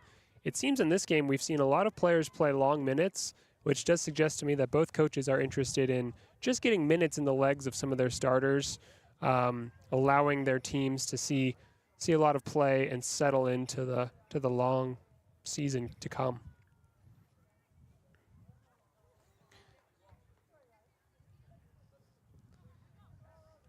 Nice long kick from the goalkeeper there. Will bounce deep into Jackson's half. The left back, number 24, deals with it well enough to earn a throw-in. And we will have a substitution here from Jackson. And that's number 17 coming into the game. Lee. And replacing number 20. 20 would be, alrighty then, let's check the JV roster. 20 would be Harper Mayer. Harper Mayer checks in. Sophomore defender. She's coming out. Lee coming in. And Lander, a nice little play there, but just too much. 3 Lander Valley players about against 7 Jackson. And Jackson's now looking to break. Hoschler with it near the line, going to her left going to Vargas and looking to cross, and Lander Valley there able to clear things out of danger. Well done, as it looked like the Bronx Army was trying to just storm the castle gate there. When you got Hoschler and Morillon and Vargas all coming at you, and they've got numbers, it's a concern. Yeah, that trio really has been the primary offensive threat for Jackson, and they have 3 goals to show for it. And then kind of the unsung hero to me of Jackson, Steinberg, who has spent a lot of time on the right, the one who kind of facilitates it, the one who passes it. She doesn't have a single shot on goal, but she's been involved in 2 of the 3. I agree, Kevin. Steinberg has done really well to play deep in the corner, spreading the field and delivering threatening crosses that have yielded several goal-scoring opportunities for Jackson. She's also just a consistent threat. I've noticed her first touch is solid this early in the season. She gets open as she receives the ball yet again here. Makes a nice cross into the middle. Jackson with a cross here and gathered by Lander's goalkeeper, number 0, Raina Rhodes. Lindsay Dufault there on the cross. The funny part is she looks from afar, obviously, just like Steinberg, but her game mimics it too, completely. Right. It's insane how both of those interchangeably can work the right. And that's what, you're kind of building to. Jackson, a very solid team. I expect to hear good things from them. I hope to hear good things from them because if not, if this is like just average for 4A, which Jackson is, I do believe they're 4A and everything else. Then it's very telling. Of course, they will be facing Riverton later in the season as well, and that'll be interesting to see. Stolen back by Lander in their own zone, and there you saw a little bit of panic, and rightfully so, out of Mason Morton as she just turns to kick it out of bounds as she was standing in the box. 9:12 to go in I guess we can now say the ball game. Broadcasters are always trying to avoid the word ball game, always say regulation or whatnot because they don't, barring a miracle. But in this sport, in this game, if we wound up tied and going to OT, I'd be slightly surprised. I would be too, Kevin. That seems increasingly unlikely as we go deep into the second half with a 3-0 margin in this game and not a whole lot of threatening opportunities from Lander. If they were even able to score a consolation goal toward the end of this game, that would be something they could hang their hat on moving into Mountain View on Thursday. And they've done a good job, especially in the second half, of keeping the scoring chances in front of them and at a minimum from Jackson. Jackson has not gone deep in their bench. Hochler's still out there. Marillen's still been out there. Vargas has been out there. And Lander Valley has been able to keep it at that level, kind of. It's just a difference in a more early in the season, a more seasoned team, if that makes any sense. A team that was not shaking off any rust. Lander Valley has had their bright spots. They've also had their coachable moments. And there was almost another one as Hochler tried to put it on goal, this time from almost slightly to the right of center. And she misses. Hochler, I'm sure coaches want to work with her on the fact that you can tell she's got the goal scorer blood, Austin, but do you really want to take them off from 25 yards? Right, yeah. Room for improvement there in terms of shot selection, right? Like, there's a lot of opportunities to score, but it just comes down to, for Jackson, this team that we've seen, picking the right moments to shoot. And if they can improve on that, there's no reason why they can't have a very fruitful offensive season. And for Hochler especially, she's got some tape she can go back and look at. As far as she got the first goal of the game, her first shot inside the box. Everything else she's done has been from way outside. Lander now with an opportunity, though. They're threatening, trying to get in the box. They do so. Cross, goal, goal! That is put in by Lander. You were just speaking of goals. This one is by, I do believe, one of the Mortons. I just got to lay eyes on the number. Number 12, Mason Morton with the goal. So comes Mason Morton with the goal. Comes with Mason.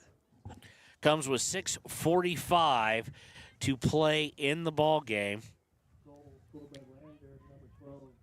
A really nice effort there from Mason Morton. In many ways, a solo effort. She carried the ball, made 6-7 dribbles, cut out right, and then made a beautiful finish across the goal into the far post. Textbook finishing in a great goal, even though it's probably not going to affect the outcome of this game ultimately. We just may have upset the soccer gods or the time gods talking about OT would surprise me. But Jackson looking to answer now, and it's going to be cleared out by Lander. They're going to get it all the way out to Weston, and Weston's going to have it tipped out of bounds. So all of a sudden now, Lander coming to life in the offensive half. Looking to throw it in will be number 15. That is the other Weston. I need a first name on that one. 15, that'd be Addison Weston. And we're going to wind up Don't look now. No, we're not going to get a corner, are we? No, it's going to be a goal kick. Last touch by Lander, trying to see through the horde of parents. And I mean, it's like, it reminds me of when my kids were playing. You got all the lawn chairs out here. Now, this view much different than the view we had in Aubrey, Texas, or the lack of view that we had in Aubrey, Texas. Inbound is by Jackson. Lander steals it away. Stolen right back.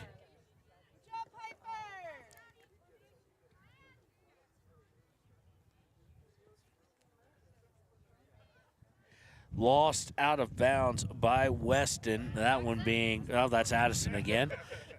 Thrown in. They're looking to get it to Steinberg. Steinberg, they attempt a rubber out of the play. Does round. Okay, now I've got weird numbering. A rare move down the left-hand side for Jackson. We've only seen a handful of those in this game where by far their majority of their offensive work has been down the right. So Donahue in at goal now. I don't know when that change happened or if I just missed it looking at numbering. Rounds was involved in that play. Now a long shot going to be deflected off. Don't know if she needed to, but she felt the need to. It was a Vargas a Moreland shot. And, of course, that's dangerous no matter what it is. That is her fourth shot attempt. It will go out for a corner. Corner's going to be quickly put into the box. A little bit low, couldn't clear that first line of defenders, but the second attempt does. And shot on goal is good. This one is by number 12. Number 12, that's Hoschler. Yep. That's Hoschler. Comes with 3:34 to play in the fourth. So they've gone long periods of time between goals. First two goals they have scored with 31 minutes. Second one's then under 5. But that now has Hoschler and Marilyn both with 2. And really that came all about because after the corner was deflected away, a Jackson defender was able to put it right back into play, and it wound up at Hoschler's feet, and that's always dangerous. Yes, a quality finish there from Hoschler. Bouncing ball on the volley, hit it first time, and it just floated nicely across the goal, and that'll make it 4-1. We've got 2:50 now to go. Thoughts of overtime now are gone. But Lander was trying to leave on a positive note.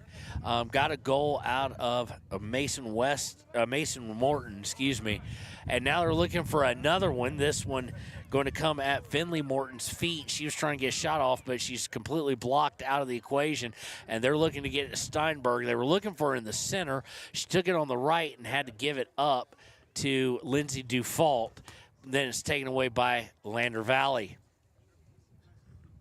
Impressive to see Jackson resort to what works so well for them as soon as they conceded one goal, as Lander nearly has an opportunity, but it was offside in the end and well cut out anyway by one of Jackson's center backs. Well, I was about to say, explain to the people how that's offside, because it was taken by the defender able to get her feet on it first and gain possession. Whereas usually, especially at the high school level, they wait until it gets to the offensive player in question. Right. It seemed like the sideline ref there got the flag up nice and early upon the moment that the pass was played.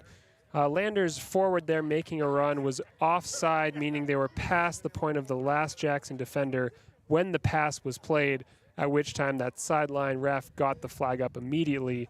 Though, as you say, often those refs aren't so quick to show the offside flag.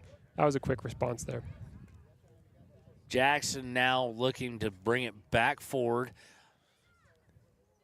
No wasted movements here. They got to Hoschler. She moves in and just trips over it with her left foot, or she might have been looking at the hat trick attempt.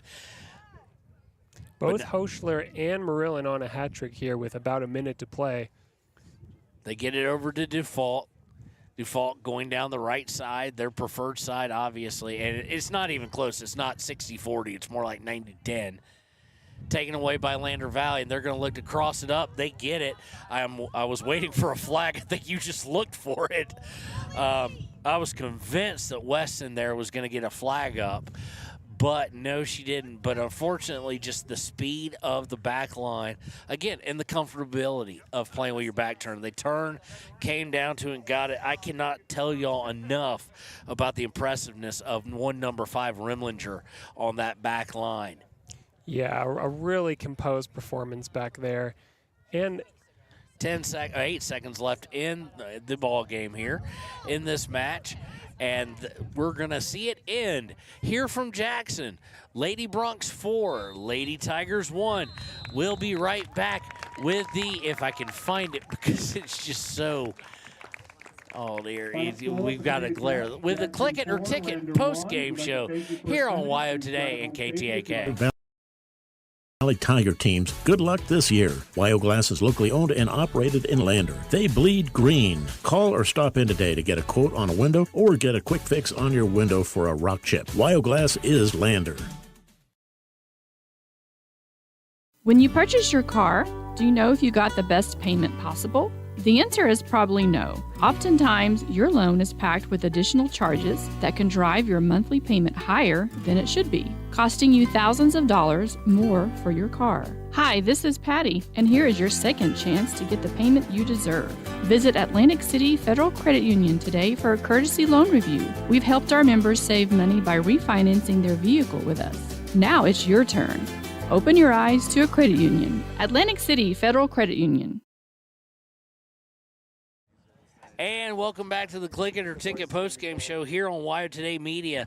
Our final score, Jackson Lady Bronx 4, Lady Tigers of Lander Valley 1, and it was just, I always say, because I don't want to seem like we're being derogatory, it seemed like a difference in talent level, just quite honestly, or difference in talent level and skill at this point early in the season. It was a dominant performance, especially by the back line that will be overshadowed by Hochler and Marilyn. Yeah, that tends to be the way it goes in soccer. The offensive players do often get the headlines. They get a lot of credit, but it cannot be overstated just how well Jackson's backline performed in that game. Even though they didn't have a ton to deal with, whatever came their way, they collected the ball, nice, gentle, first touches, looking up, finding a pass.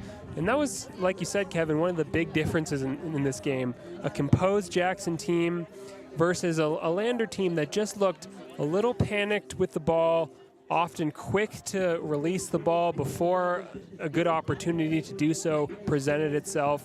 A lot of turnovers, which ultimately resulted in dominant Jackson possession and a very fair 4-1 scoreline that's ultimately representative of the game. All right, so Jackson finishes the second half with 9 shots, 19 for the game. They scored 2 in the first, 2 in the second, 1 by each, Hochler and Marilyn. And on the flip side for Lander Valley, I forgot where I wrote down there. 6:45 to go. It's number 12.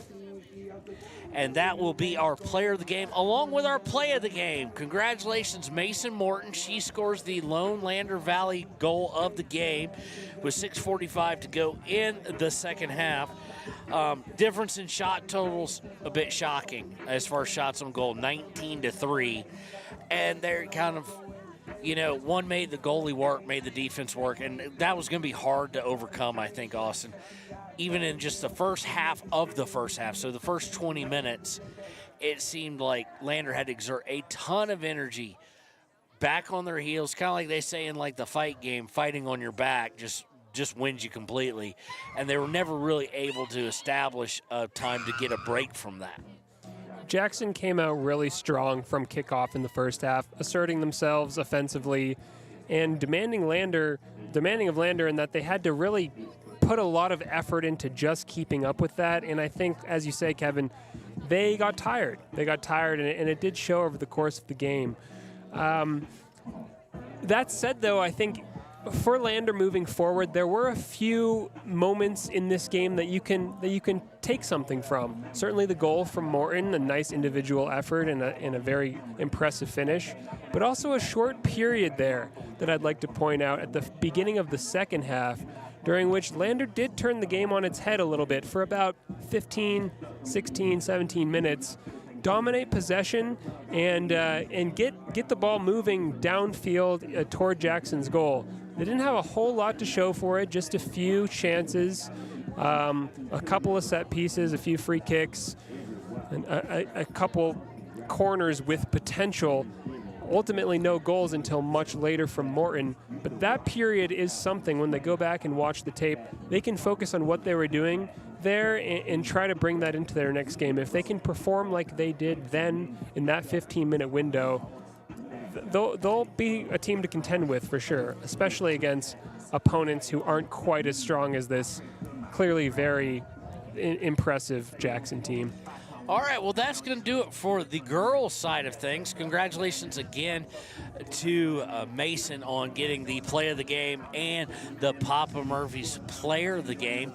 We'll make sure to get your Papa Murphy's pizza coupon here at a little bit later date, probably next week when we see you at home, as it's always hard to do anything at these away games, especially where we're hidden behind a crowd. We're going to roll right into actually the boys' game here in just a few minutes. But for now, we're going to pay some bills here on WYO Today. Central Wyoming has locations across Fremont County ready to serve you at Du Bois Medical Clinic, Riverton Community Health, and Lander Community Health Pediatrics. We accept all forms of insurance, including Medicaid and Medicare. Are you struggling to get medical care? Ask for their sliding fee scale. From family medicine to pediatrics, community health centers are here to serve you. Call 307-463-7160 or visit chccw.org to schedule your appointment. High Plains Power is a Touchstone Energy cooperative. What does that mean for you as a Rural Electric Association member? It all comes down to 7 principles: open membership, one voice, one vote, member benefits, independence, education, cooperation, and community. To understand how it all works, we're headed back in time. In 1879, electricity was in major cities, but rural areas were out of luck. In 1935, President FDR made it possible for companies to build power lines to unserved areas. By the time we hit 1941, some 400 electric co-ops had been organized to serve rural America, just like High Plains Power. For more information, visit highplainspower.org. Heinz General Store has been the grocery store of choice for the Fort Washakie area since 1945. For this week's special, see their website at heinzgeneralstore.net. And for convenient shopping this winter, click on Heinz Online, download the app, and shop in the comfort of home. Schedule a convenient pickup time, and the team at Heinz General Store will do the rest. Heinz General Store is a proud sponsor of Wyoming Indian basketball. Let's go, Chiefs! Why should you choose Lander Medical Clinic or Western Family Care for your health care? In addition to 4 locations in Fremont County, they also provide telehealth. Telehealth can be your go-to answer when you're out of town, on the road, or just can't get to urgent care. All you need is a good internet connection. To schedule a telehealth appointment, call 332-2941 today. That's 332-2941. Lander Medical Clinic and Western Family Care. With telehealth, they're putting your health first every time. Natural Health Solutions offers treatments for a variety of conditions, along with nutritional counseling, chiropractic, acupuncture, and more. Treatment plans designed individually to optimize your health. Call for an appointment, 856-8181 today. At Teton Therapy, our people make the difference.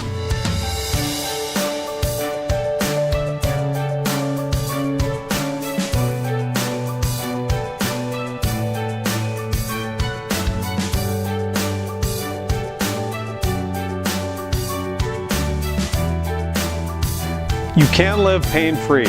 The amazing staff at Teton Therapy can help in Lander and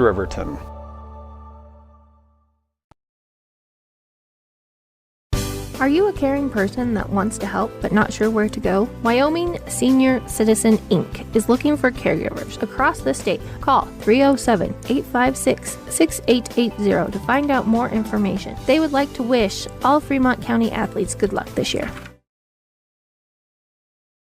At some point, everyone is a pedestrian. When you're driving, yield to pedestrians. Wear light clothing. Walk on a pathway instead of the road. Look out for pedestrians. Avoid distractions like your phone. Look out for pedestrians, they're everywhere. We are the Wyoming Indian Lady Chiefs. We need you in our stands. Wyoming Community Bank is ready to serve you. Stop in at any one of their branches located in Riverton, Lander, and DuBois. A bank that is owned and operated by the locals of Fremont County. Wyoming Community Bank. They're here to help you. Want access to local news, sports, events, and more? Download the WYO Today app. Now available on all platforms. Stream your favorite radio station, submit something to buy, sell, or trade for deals on the dial, or view contests and special coupons. Better yet, the WYO Today app is the best way to access free HD video of Fremont and Hot Springs County athletics. It's all at your fingertips. Head to your app.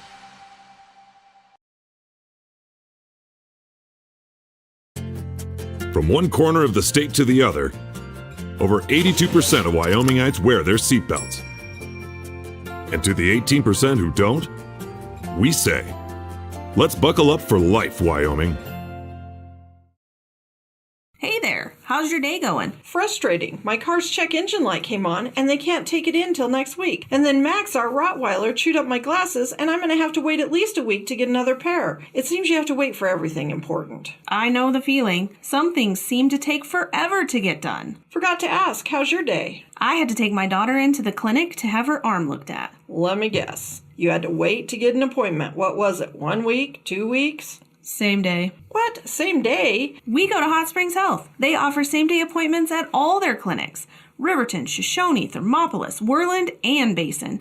You just call the clinic and you have an appointment in a matter of minutes. It's easy and so convenient. Wow, so Hot Springs Health actually values our time? Thanks for the advice. Now if I could only get a same-day appointment for Max. He hasn't been the same since he ate my glasses. He keeps running around and making a spectacle of himself. For more information or directions, please visit hotspringshealth.com, your hub of healthcare in the Basin. We believe that everyone deserves a second chance, including us. Hi, I'm Brian Robacher, CEO of Atlantic City Federal Credit Union. And if we said no to you in the past, I'm asking you for a second chance too.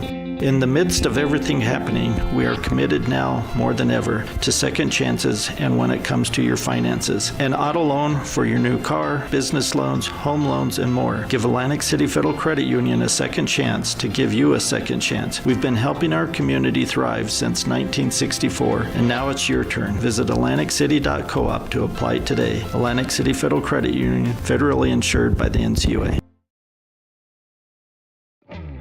A proud sponsor of this broadcast is Bailey Enterprises. For over 50 years, Bailey has become the name you can trust. With Pit Stop Travel Centers, you can fuel up and stock up on trip snacks at locations all over Fremont County. You can also put your trust in Bailey Tire and Auto for service to keep handy for those times when your luck runs out on the road. Refresh at the Speedway Cafe with a dine-in meal or a round of carry-out with a variety of specials to keep you going. Go with Bailey.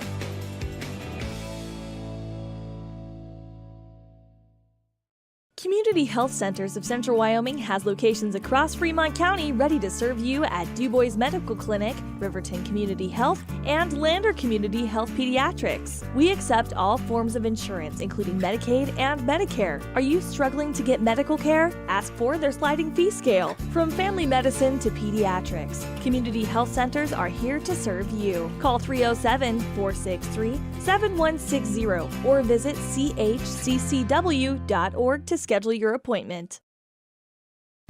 During winter storms, it doesn't take long for roads to turn slick. Snowfall is often accompanied by high winds, and blowing and drifting snow can make it difficult to see the road. Speed limits are based on dry pavement conditions and good visibility. Be ready to reduce speed and increase following distance. Crashes are twice as likely to happen when it's slick out, and it's usually because someone is driving too fast for conditions. Remember, when there's ice and snow, take it slow.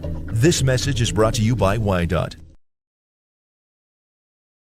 Central Wyoming College now offers Bachelor of Applied Science degrees in Early Childhood Education and Organizational Management and Leadership, with an emphasis in outdoor education, tribal leadership, or business and entrepreneurial leadership. CWC offers 3 ways to learn: online, virtual, and in person. Learn, grow, lead, and advance at Central Wyoming College. CWC is leading the way with expanded programs in the Bachelor of Applied Science degrees. You need an oil change, but you don't have a lot of time. Expressway Lubes on South Federal in Riverton and Highway 789 in Lander provide a fast, professional lube, oil, and filter change. Expressway Lubes, locally owned and proud to support our local student athletes.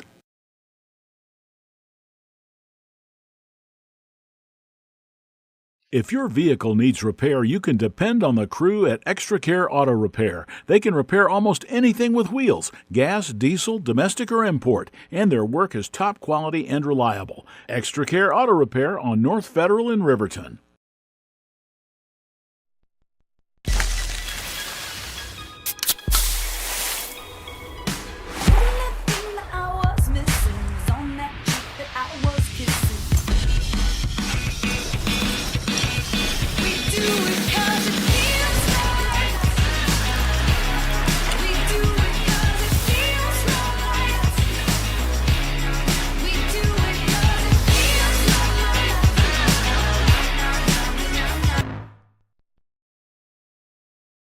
The staff and board at the Fremont County Fair wish to thank everyone who attended the fair this year. Whether you enjoyed Family Day, a night event, entered a craft show, or showed your livestock, thank you for all your efforts. We'll be moving and grooving next year, so stay tuned.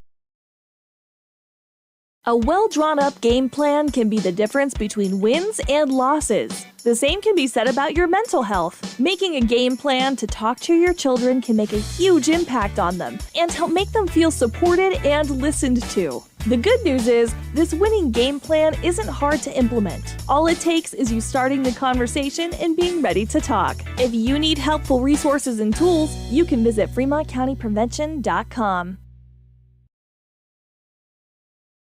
From the field, to the court, to the pool, and beyond, Fremont County athletes give their blood, sweat, and tears for their teammates and community. Why compromise that with alcohol or marijuana? Help your athlete make the most of their playing time by avoiding the dangers and impact that substance use can have on their performance and future. For more resources and information, visit FremontCountyPrevention.com. Why should your new floor come from Carpet One? Because we're passionate about the spaces our neighbors call home. We're part of your community, and we're also part of the world's largest cooperative of independently owned and operated flooring stores. So you can be sure you'll get great selection and outstanding value with every installation. Whether it's carpet, hardwood, tile, or luxury vinyl, our experts take the guesswork out of choosing the right floor. We're your local Carpet One Floor and Home, the one store for your perfect floor. Visit Lander Gambles to make your home feel like new. They will beat any competitor's price. Stop by to speak to one of the sales agents or visit LanderGambles.com. Lander Gambles will help you find the perfect product that fits your budget and lifestyle. Lander Gambles, 420 Main Street, Lander, Wyoming. Your car or truck is an investment. When it needs repairs, you need someone you can trust to do the job right. Take it to Gunners Automotive. They repair all makes and models of cars and trucks, from oil changes to brakes, tires, and more. Gunners Automotive, 856-2288. High Plains Power is a Touchstone Energy cooperative. What does that mean for you as a Rural Electric Association member? It all comes down to 7 principles: open membership, one voice, one vote, member benefits, independence, education, cooperation, and community. To understand how it all works, we're headed back in time. In 1879, electricity was in major cities, but rural areas were out of luck. In 1935, President FDR made it possible for companies to build power lines to unserved areas. By the time we hit 1941, some 400 electric co-ops had been organized to serve rural America, just like High Plains Power. For more information, visit highplainspower.org. Why should you choose Lander Medical Clinic or Western Family Care for your health care? In addition to 4 locations in Fremont County, they also provide telehealth. Telehealth can be your go-to answer when you're out of town, on the road, or just can't get to urgent care. All you need is a good internet connection. To schedule a telehealth appointment, call 332-2941 today. That's 332-2941. Lander Medical Clinic and Western Family Care. With telehealth, they're putting your health first every time. Natural Health Solutions offers treatments for a variety of conditions, along with nutritional counseling, chiropractic, acupuncture, and more. Treatment plans designed individually to optimize your health. Call for an appointment, 856-8181 today. Papa Murphy's is proud to sponsor this week's Player of the Game. For a limited time, enjoy a Papa Murphy's barbecue chicken pizza made with KC Masterpiece barbecue sauce. After the game or any time, you can't beat the fresh ingredients and authentic flavor of a Papa Murphy's Take and Bake Pizza. And you know it's baked right every time because you baked it yourself. Papa Murphy's on North Federal in Riverton. Drop in or order online at papamurphys.com. Go Wolverines! When repairs are complete after a collision, you expect your car, SUV, or truck to look like new. That's the service you'll receive at Stork Auto Body in Riverton. Professionalism and meticulous attention to detail. You can depend on Stork Auto Body, 841 Miniweb Avenue, Riverton. At Teton Therapy, our people make the difference.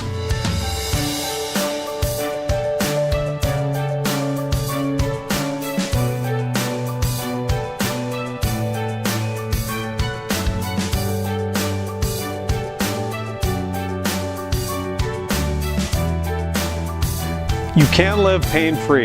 The amazing staff at Teton Therapy can help in Lander and Riverton.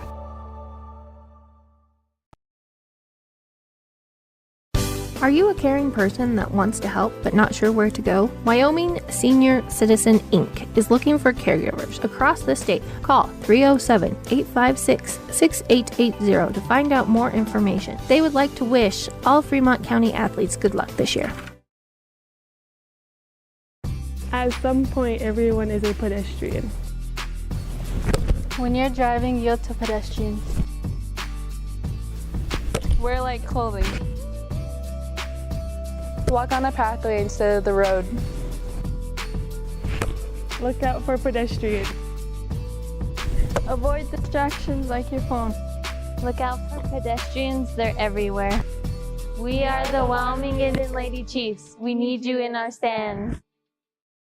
Wyoming Community Bank is ready to serve you. Stop in at any one of their branches located in Riverton, Lander, and DuBois. A bank that is owned and operated by the locals of Fremont County. Wyoming Community Bank. They're here to help you. From the wide open spaces to the canyon near you, Wyoming.com is reaching more homes and businesses than ever before. For more than 25 years, we've aimed to provide the best internet and phone service to meet the needs of our customers all across the great state of Wyoming. Now it's getting even better. Wyoming.com, expanding to an area near you. Wyoming.com. We're out there. Want access to local news, sports, events, and more? Download the WYO Today app. Now available on all platforms. Stream your favorite radio station, submit something to buy, sell, or trade for deals on the dial, or view contests and special coupons. Better yet, the WYO Today app is the best way to access free HD video of Fremont and Hot Springs County athletics. It's all at your fingertips. Head to your app store or visit wyotoday.com to download the WYO Today app now.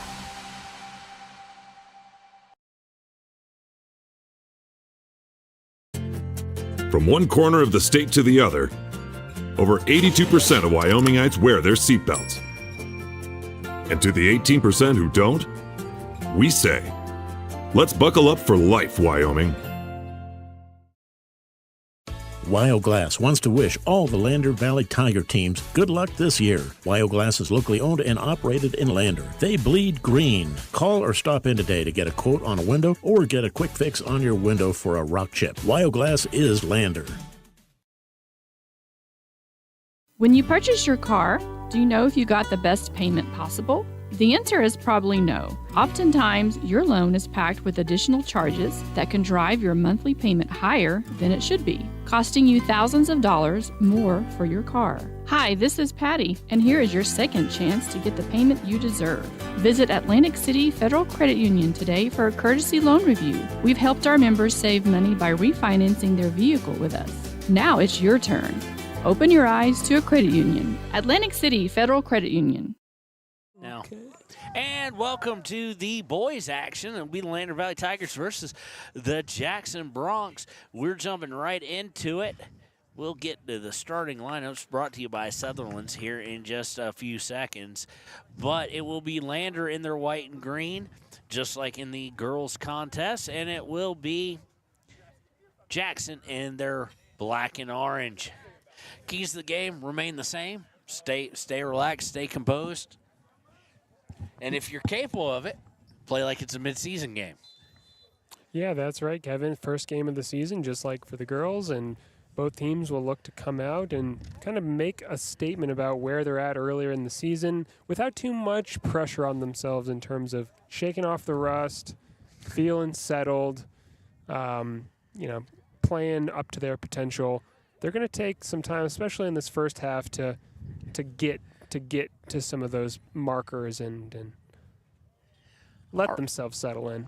Your Sutherland starting lineups is Jackson looking to push the issue. It's going to go over the snowbank, and it will be a corner kick here with 39:24 left. It's going to be taken by, I cannot read that number from here. Can you? Is that number 1? Can't quite see from here, Kevin. It does look to be number 1. It's put, and it's in the back of the net. And a very early goal from Jackson, almost the second or third action of the game from a corner kick. Looked like the ball took a deflection and bounced right into the open net. 1-0 Jackson. All right, I'm listening, trying to get who scored. And I think we may have lost our PA announcer. Jackson Bronx goal scored by number 18. No, we got it. It's Beninga, number 18. That is his first. He was assisted by number 1 off the corner kick. And that's their first shot of the game, and it is good. It is now 1-0 in favor of Jackson, and not what Lander wanted to start out with, Austin. No, difficult way to start the game for Lander, though. That certainly can happen. You're still getting your feet, you're a little nervous, the game kicks off, and very quickly the ball ends up in the back of the net. But no time to panic. They just need to settle here and play their game. So it is number 18, Beninga, Smock, Leosh, Mendez, Zarate Carrillo, Holscher, Wetzler, Conde, Hill. Hold on, I'm missing number 8 for them. Number 8 for them, Hills. Okay. It's so windy, my pen is actually giving out, and it's brand new. Hills, Oppler, and Martinez are the starters for Jackson. For your Lander Valley Tigers, it'll be Hayford in goal. It'll be Laird, Sweeney, Jones, Rudd, Blackburn, Burton, Sawyer, Hanson, Richards, and let me see here. I just want to make sure I got that one out. Yeah, it'll be Richards and Lozier. Again, we're just learning pronunciations of names. And 45 seconds in, Lander trails 1-0, and Jackson is already putting pressure again on him, Austin. That's right. Just a moment ago, another shot came in that rolled just wide of the far post, followed by a cross. Some early pressure from Jackson here. Lander is going to need to settle and find a way to avoid conceding again early in this game. So at least this time it'll go out to a goal kick. So far, 1 set piece, 1 goal for the Broncs. And it's a beautiful goal, perfectly placed, got it into some chaos. And off the goal kick, Jackson's going to take it right away and look to set things up. They've got it to Oppler now. He's trying to cut into the center on a give and go, and Lander's going to be able to partially get it out of immediate danger, but not fully out of the area, and it'll go out of bounds. No, it won't. It will stay. Jackson pushing it back forward. And much like the girls' game, the back line set up right around the 50, now starting to kind of get a little bit closer, going across the entire length of the field over to number 2, who has come in. We did not have him as a starter, nor was he announced. That is a different Wetzler. That is Adriano. We do have oh, never mind. I do have number 2. It's just not in order. So Wetzler, and they're going to get inside, and guess what? Goal number 2 comes with 35-40. Number 7, Teddy Oppler.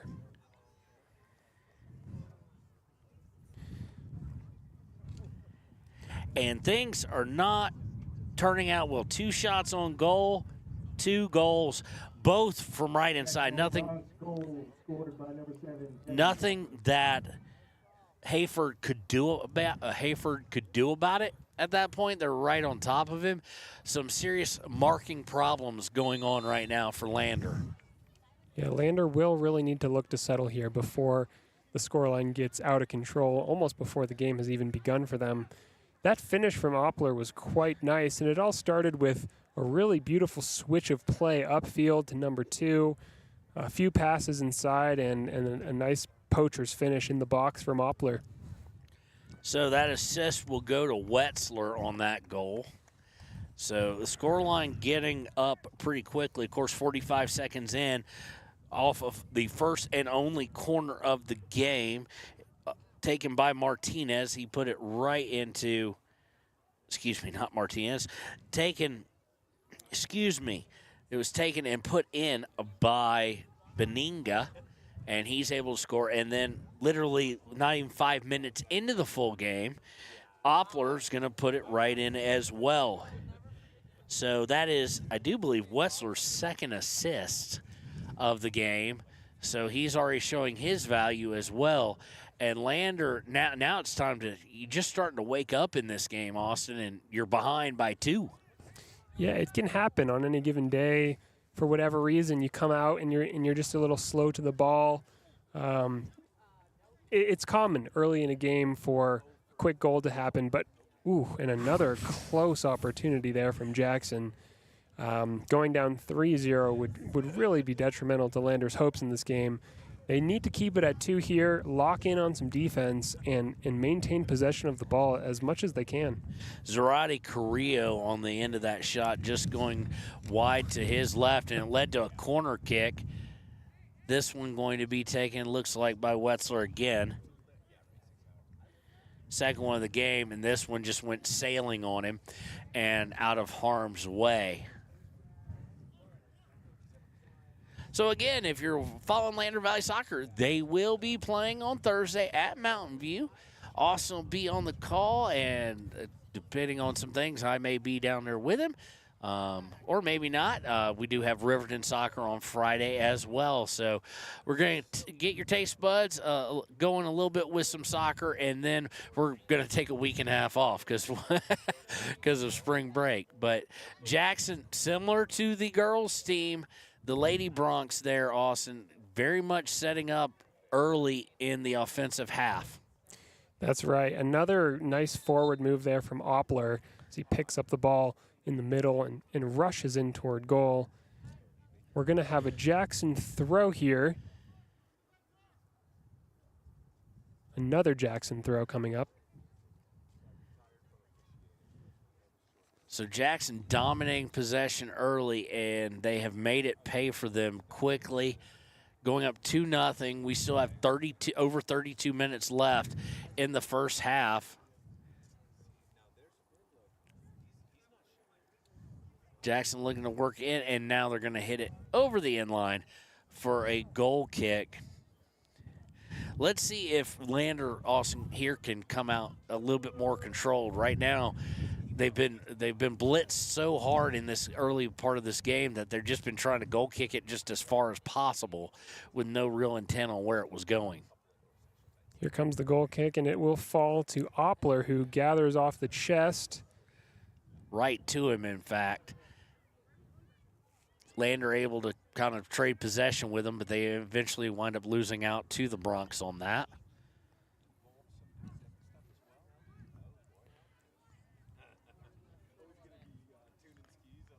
Jackson coming up with possession again, finding number 11 in the center. It will fall on the right-hand side to number 2. That's Wetzler. That's Wetzler again. Jackson maintaining possession here, looking to cross the ball into a dangerous area. Cross comes in. Headed out, but not completely out of danger. Now Lander going to try and turn and go downfield, but taken right back away. It's like watching the first 10 minutes of both of the same game for a second time. Just got the team's taller. That's right. We're seeing a lot of similarities so far to what we saw in the girls' game. And we've got a third goal. Header was missed by Wetzler, but then it winds up with Smock, who puts it in at the 30-17 mark of the first quarter. And it's getting, shall we say, dangerous is an understatement. Yes, very difficult to maintain positive morale going down 3-0, 3-0 so early in the game. For Lander, it's just going to be a matter of keeping the ball and preventing Jackson from developing these continuous offensive attacks. And we're in the middle of another one here. And it is Smock coming right back down with it. He goes to Wetzler. And one of the disturbing parts is you would figure that Jackson can't convert on 75% of their shot attempts for too long, but they are 3 of 4 today. Wow. It's just coming out quick. Now Lander finally looking to answer, and they're going to get a breakout, but too far out in front. They were looking to get to Hansen, and goalie Martinez able to just step right in front of it and clear it down, and it falls right to the feet of Jackson. Yes, a good step up there from Martinez to get there first and clear the ball. I do want to issue one correction. Right now, Wetzler has 1 assist. Oppler has the other. He had the corner kick earlier in the game that was finished off by Beninga.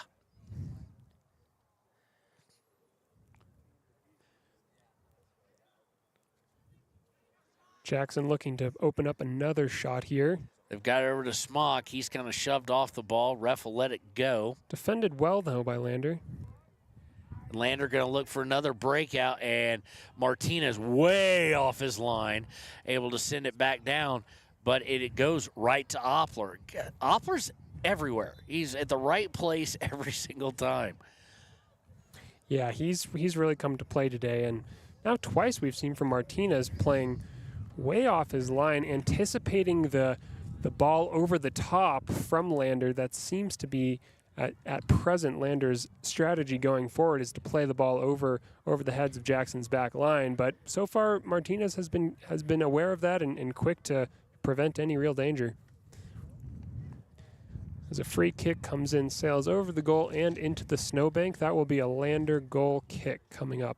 That kick by Oppler, and he just threw his hands up there because the Goodyear blimp wouldn't have been safe. That one was so high. He was gunning for it, and you know, at this point, you know, Jack, we're past the, you know, smelling an opportunity to end the game early. Now they're just having some fun out there. Up 3-0, comfortable, confident, and just everything they seem to do is working right now. Yeah, especially from Lander's free kicks, they're struggling to gather the ball. Jackson players seem to be first to the ball on first balls, on second balls, and that really seems to be an area for growth for this Lander team going into the rest of this game. They need to find a way to get there first, be more aggressive off the goal kicks, settle the ball in the midfield, see if they can make something happen. Zampa coming in. And now Leosh with it. He's going to go outside looking for Smock. Intercepted, though, by Lander. And they're going to go out, and it's going to be off them. So we're going to get another corner kick. And taking this corner will be, I'm trying to lay eyes through a crowd of parents. Corner comes in hot, and it's a low header attempted by 18. Still trying to lay eyes on who took that corner. I think it's probably going to be Oppler. He's taken all of them so far. Or, no, he's taken one of them so far. Let's see who it is. I'm keeping an eye on him. But he just won't turn with his jersey. Keep turning. Keep turning. Number 10. That'd be Holscher. That was third corner kick of the day, and the header was missed by Smock. Just missed it basically completely. Intercepted by Oppler, though, on the goal kick to clear it. Oppler does well there to maintain possession, and the ball comes out wide here. Jackson once again aggressively moving forward, looking to play a cross in. And it does come in. Just a little too hot and a little bit too high, and it'll roll all the way out of bounds on the far side of the field. Again, in the first 10 minutes, actually the first 9 minutes and 43 seconds, Jackson took a 3-0 lead, and that's where we stand right now with 25-13 to play in the first half. Lander quickly. That's going to be foul on 12. Even in soccer, you can't fully extend the elbow and arm into a back, and that was what Goert did.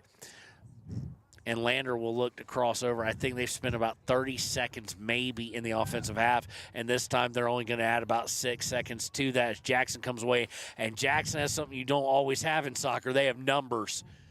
Oppler looking for the cross. It's going to bang off of a defender for Lander Valley, and it will be a corner kick. Substitution now going on. I do believe that's Oppler who's going to kick it. It is.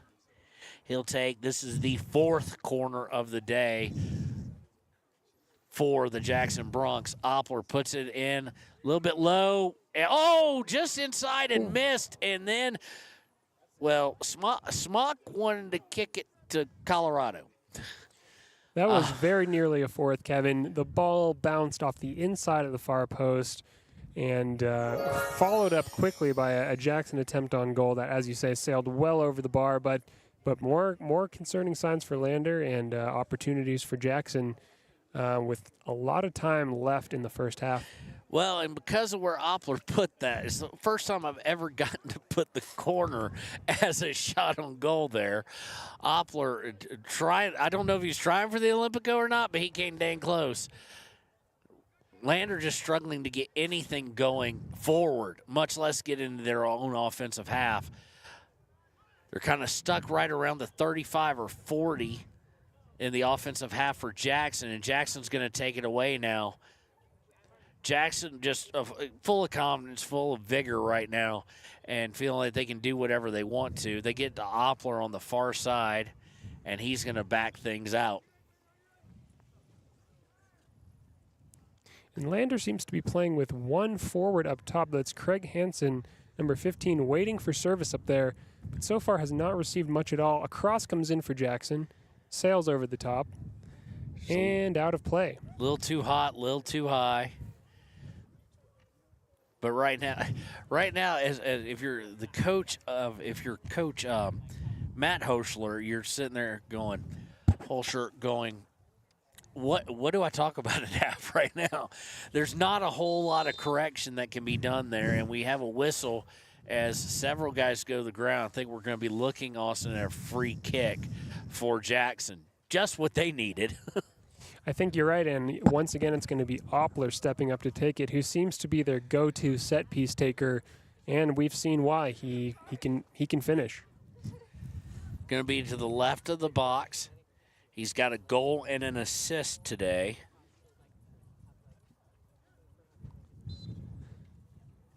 And he's going to go on goal target, and it's going to go in.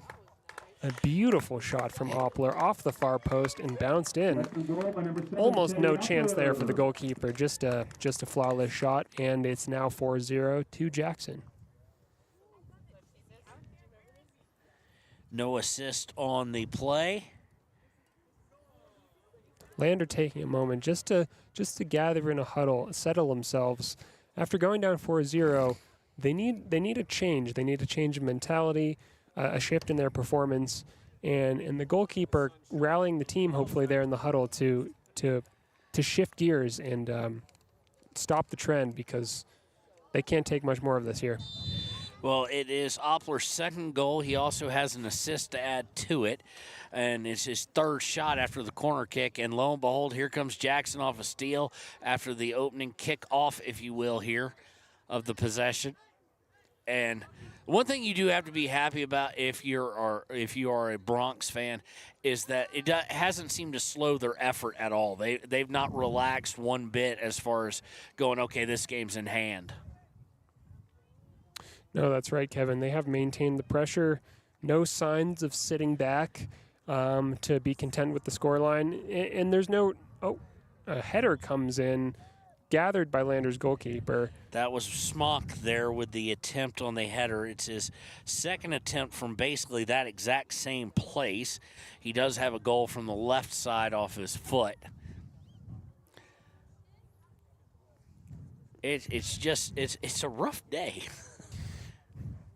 It is, yeah, and I think when it comes to halftime, I imagine Lander will be gathering with Coach Hoffler to consider what's happening in the midfield. I know a lot of the game has been played in and around Lander's box, but it's really this midfield area that's dictating Jackson's dominance. They're holding the ball, they're winning every first ball, and Lander just needs to find a way to collect balls in the midfield and build from there. That needs to be their starting place if they hope to improve on this early performance. The interesting stat of the day, that was Hayford's first stop, and he hasn't had a lot of opportunities, with one exception, maybe being Oppler's free kick. Everything's been. You look at the chart, everything's been within 10 yards. Everything's been within 8 yards. It's just he's facing down a actual shooting gallery and not getting a whole lot of help.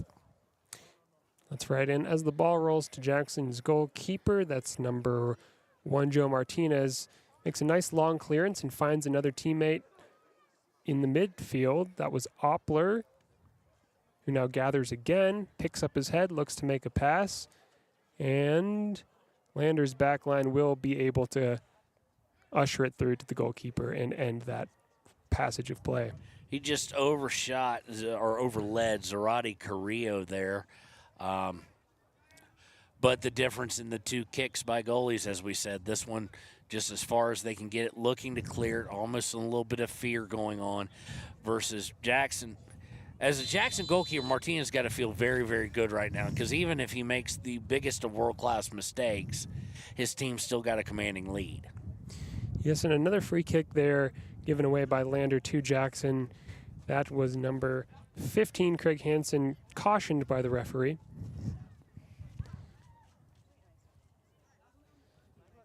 So Hansen picks up the ball here in the midfield and is fouled. I think they're going to call that on number 13 who has come in. That's Vargas, Yair Vargas. So this set piece here offers Lander an opportunity to press up the field and lay on some pressure. They finally get it into the box for the first time, but it is immediately cleared out and cleared out under control. So now you do worry about a counterattack. They're trying to feed him deep. Looks like he's just going to run out of gas, is number 12, Goert. And Lander Valley is going to be able to bring it back towards midfield.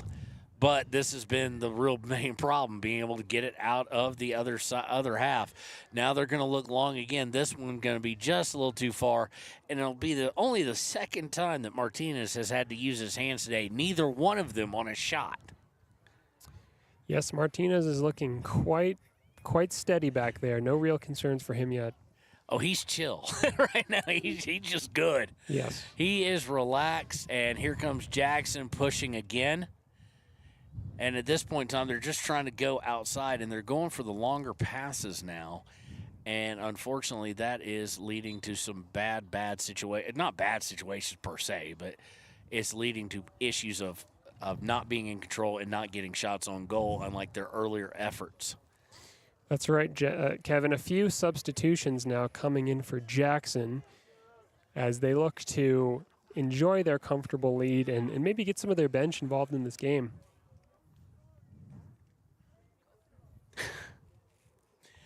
$16-11 to go in the first half, and it is absolutely domination here. And I think we may have messed up, or I may have messed up. There's a goal that we have that didn't happen.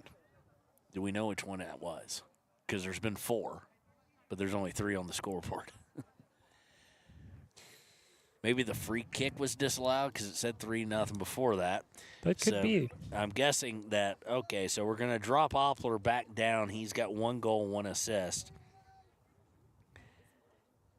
We may have missed something on the target or whatnot, but it does say 3-0, 15:28 to go.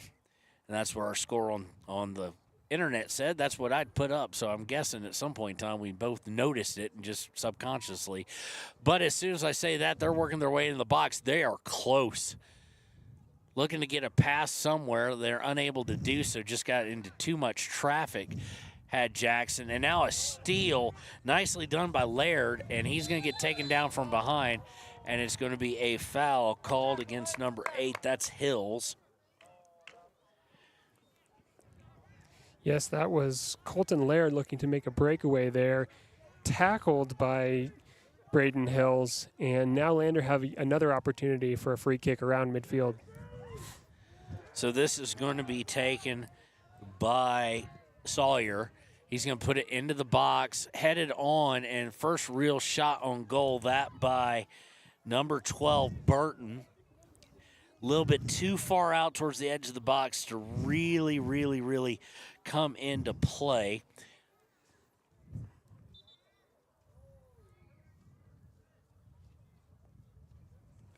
But still, chance to finally get something on goal. It is 4-0, Kevin. Oh, they put it back. They changed it. So, okay. So it is 4-0. So subconsciously we weren't thinking it. Yes. So let's add that back in. So we're going to give him right back. I don't know what happened with that. Maybe just a scoring error with the scoreboard operator. But it is 4-0. Oppler, player of the game for the first half for either team, stolen away nicely there by Lander. Lander looking to push out.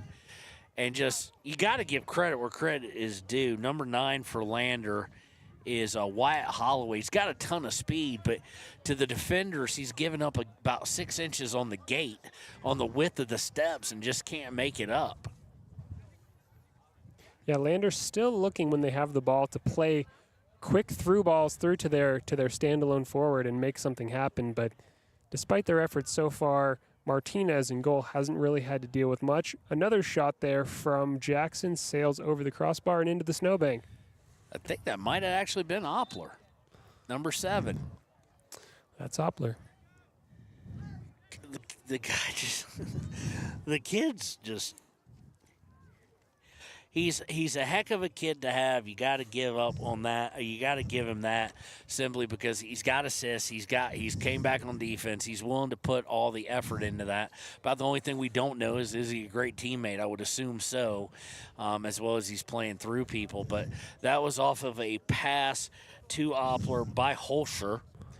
Holscher brought it all the way down, and here they come again. Lander's gonna kick it back to Hayford, and he's going to look to clear it, but it goes right to number 15. Oh, they're going deep. Right to number 15, Vasquez.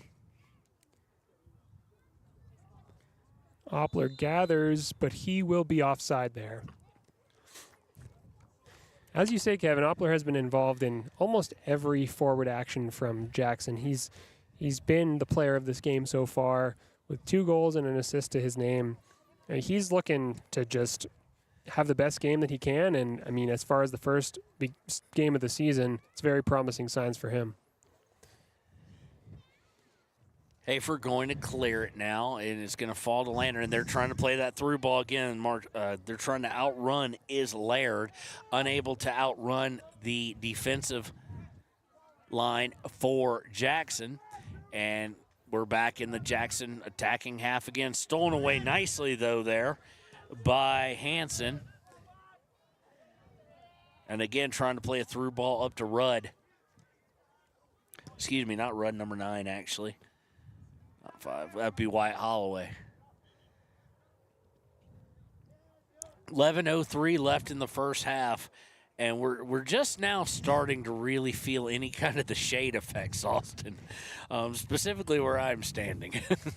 Yeah, I think I have about 2 more minutes of sun than you do, but I know it's coming for me. I'm blocked off. We're kind of half in front of, half not in front of a building, and I'm on the wrong side. You know when he said, do you want the right or the left? Maybe we should go on the other side, get the sun and the radiant heat off the snow on the mountain behind us.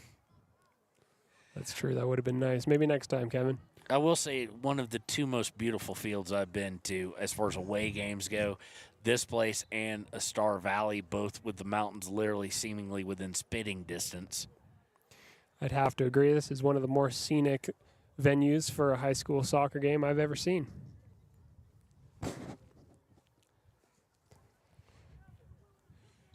As Jackson looks to make a throw-in. So they look to set up. They'll get it over to Holscher, and then Lander will just kick it out of bounds. So right now, 7 shots on goal for Jackson, 4 of which, lost track of shots there on 2 of them. 9 shots on goal, 4 on target. So they're no longer at 75%. They're just at like a paltry 45. Oh, the horror. Yeah, 40. If you're converting 45% of your shots, you're doing all right. Yeah. Lander Valley with 1 shot. That by a Burton, and a miss on the header. Just too far out, not enough pace on it, and not a great angle, but still a shot on goal. It's the only shot on goal they have. Once again, Jackson nicely wins the ball in the midfield. Lander seems to do just enough to win the ball back and look to turn, but again turns the ball over to Jackson.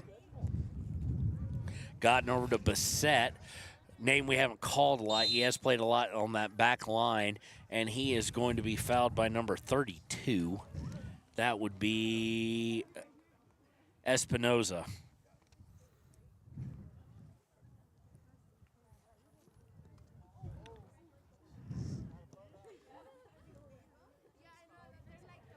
As Jackson once again makes some nice passes through the center third of the pitch, moving forward, ever progressing with Oppler on the ball, making a cross in that's headed away from a Lander defender. Going to be tracked down by number 3. Well, we're going deep again. Number 3 being Owen Smith. Lander's backline does just enough there to block the shot. We're going to have another goal kick here from Lander.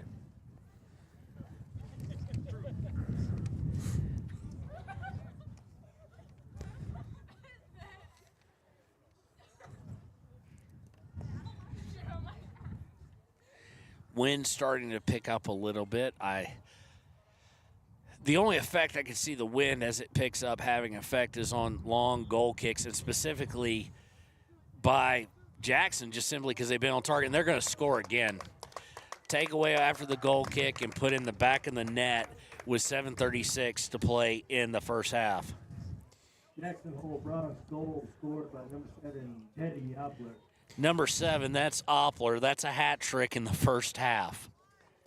Another nice finish from Oppler. Picked his head up there as he moved left to right across the top of the 18 and just unleashed a nice shot that seemed to kind of wrong foot Lander's goalkeeper and settle nicely into the back of the net for 5-0.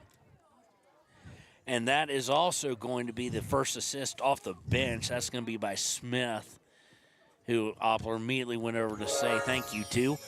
And after the kickoff, it's going to be kicked all the way back to Hayford. He's going to look to clear it out, and they're going to be able to do so, but not without some ease. And finally taken away, but taken back. It's going to go out of bounds off of Lander Valley. And it just seemingly continues the onslaught that is the Jackson Bronx today. Yeah, so Oppler has just checked out of the game for now. I suppose he's earned a bit of a break after a impressive first half hat trick. He'll take a break. I do not think that's the last we'll be seeing of him in this game, though. I don't think so either. He has played a whale of a game. He has done more than his part, and he is going to be somebody to watch out for. Austin, not just now, and I know it's first game, but to be able to come out and do that, that's a guy you start watching out for on the postseason awards lists. That's right. With the kind of showing he's had in this first half, you really start to think you might have a serious standout player on your hands. The question is, can he maintain that form? Can he continue to score goals throughout the season? But from what we've seen here, there's no reason to doubt that he can. Well, we're going to potentially in a few weeks get a second look at him when Riverton hosts Jackson. It'll be interesting to see, is this the same level player? I don't think there's any possibility that it's just a lucky thing. He's been involved on too much. He's got 3 goals, almost got the Olympico, has an assist, takes every corner, or takes the lion's share of the corners. So we don't want to overreact, but I also don't want to dismiss it to, you don't have lucky halves with hat tricks. You get lucky goals. You get one here, one there. Yeah, and to your point, Kevin, the 3 goals have not been simple tap-ins. They've been quality finishes, all of them, and not to mention the nice assist as well. I haven't seen a lot of luck involved in the half he's had. No, so Riverton will get a shot to take a look at him later on in the season. And I expect they're going to watch this tape, probably our broadcast actually, this tape, to see what they're looking at. I mean, they're going to know by the box score, so to speak, but to see what all he can do. Taken away now as Lander was trying to leave the attacking half of Jackson, and it's going to go over the inline. It was Beninga who had it. And let's see, did they signal a corner or out of bounds? It's going to be a corner. It's going to be taken by, it looks like, number 20. Taken from this, that'd be Bassett if it indeed is number 20. It'll be the 5th corner of the day. And it's going to be really long and really high. He absolutely cleared that one. And that was number 20. That is Bassett who took that one. I mean, you can just tell also the aggressiveness of Jackson on our score sheet here, filling up. Lander, we have the names. And we have the one save off the miss, or one save by Hayford and the one miss by 12. It's just been one of those days. It does look to me, and you can probably tell better because you're a good bit taller, it does look like Lander is giving up some size as well across the board. It does seem that way, especially across Lander's front line. They're a little outsized when compared to the back line of Jackson, and that has been a factor, especially off those goal kicks.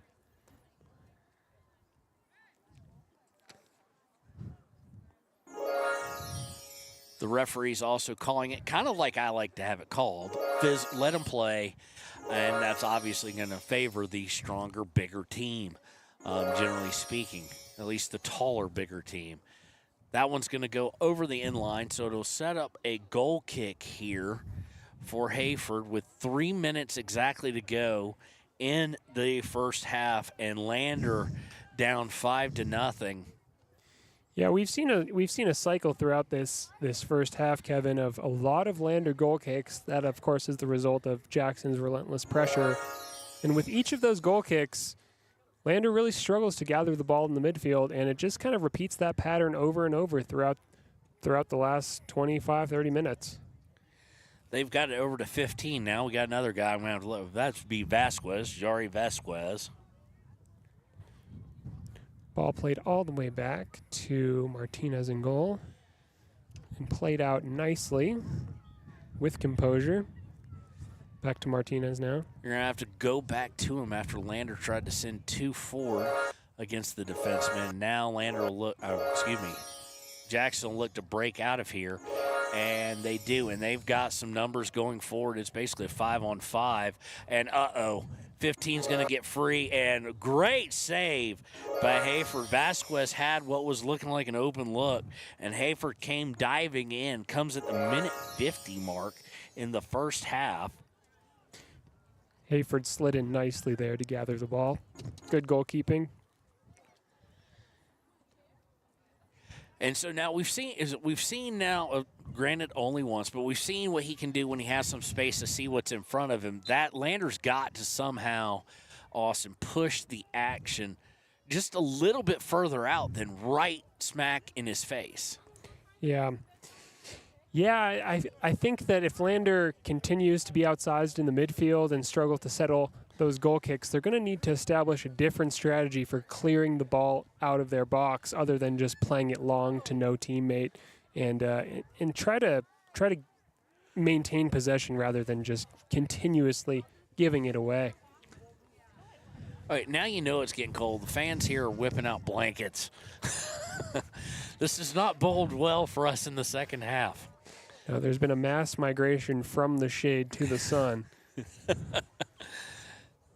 As there has been. 42 seconds left in the half. It will be trying to see what is actually going on. It'll be a goal kick, obviously. They're going to kick it out. And to your point, one touch and then taken right away. And that goal kick looked like it was going to head for out of bounds anyway. Yeah, that goal kick was a little more accurate. Did initially find a Lander player, but struggled to capture it and maintain possession, and suddenly right back into the feet of Jackson. And now Coach has a tough task at halftime. It's 5-0. Soccer usually doesn't see big swings like that, especially in comebacks. So as the half ends, it is 5-0. So what do you do? That's the question. We'll talk about what we would do here on the United States Marine Corps halftime show here on WYO Today. We'll be back in just a few minutes. Community Health Centers of Central Wyoming has locations across Fremont County ready to serve you at DuBois Medical Clinic, Riverton Community Health, and Lander Community Health Pediatrics. We accept all forms of insurance, including Medicaid and Medicare. Are you struggling to get medical care? Ask for their sliding fee scale. From family medicine to pediatrics, Community Health Centers are here to serve you. Call 307-463-7160 or visit chccw.org to schedule your appointment. High Plains Power is a Touchstone Energy cooperative. What does that mean for you as a Rural Electric Association member? It all comes down to 7 principles: open membership, one voice, one vote, member benefits, independence, education, cooperation, and community. To understand how it all works, we're headed back in time. In 1879, electricity was in major cities, but rural areas were out of luck. In 1935, President FDR made it possible for companies to build power lines to unserved areas. By the time we hit 1941, some 400 electric co-ops had been organized to serve rural America, just like High Plains Power. For more information, visit highplainspower.org.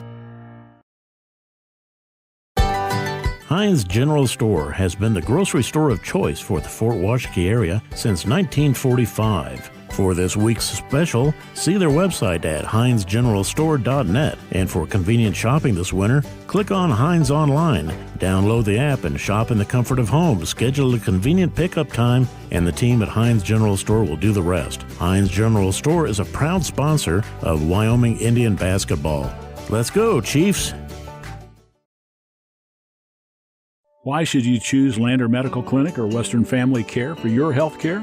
In addition to 4 locations in Fremont County, they also provide telehealth. Telehealth can be your go-to answer when you're out of town, on the road, or just can't get to urgent care. All you need is a good internet connection. To schedule a telehealth appointment, call 332-2941 today. That's 332-2941. Lander Medical Clinic and Western Family Care. With telehealth, they're putting your health first every time. Natural Health Solutions offers treatments for a variety of conditions, along with nutritional counseling, chiropractic, acupuncture, and more. Treatment plans designed individually to optimize your health. Call for an appointment, 856-8181 today. At Teton Therapy, our people make the difference.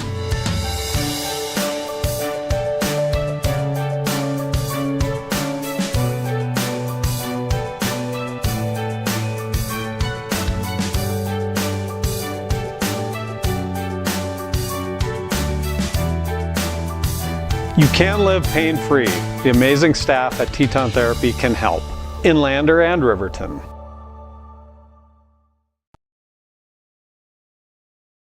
Are you a caring person that wants to help but not sure where to go? Wyoming Senior Citizen Inc. is looking for caregivers across the state. Call 307-856-6880 to find out more information. They would like to wish all Fremont County athletes good luck this year. At some point, everyone is a pedestrian. When you're driving, yield to pedestrians. Wear light clothing. Walk on a pathway instead of the road. Look out for pedestrians. Avoid distractions like your phone. Look out for pedestrians, they're everywhere. We are the Wyoming Indian Lady Chiefs. We need you in our stands. Wyoming Community Bank is ready to serve you. Stop in at any one of their branches located in Riverton, Lander, and DuBois. A bank that is owned and operated by the locals of Fremont County. Wyoming Community Bank. They're here to help you. Want access to local news, sports, events, and more? Download the WYO Today app. Now available on all platforms. Stream your favorite radio station, submit something to buy, sell, or trade for deals on the dial, or view contests and special coupons. Better yet, the WYO Today app is the best way to access free HD video of Fremont and Hot Springs County athletics. It's all at your fingertips. Head to your app store or visit wyotoday.com to download the WYO Today app now.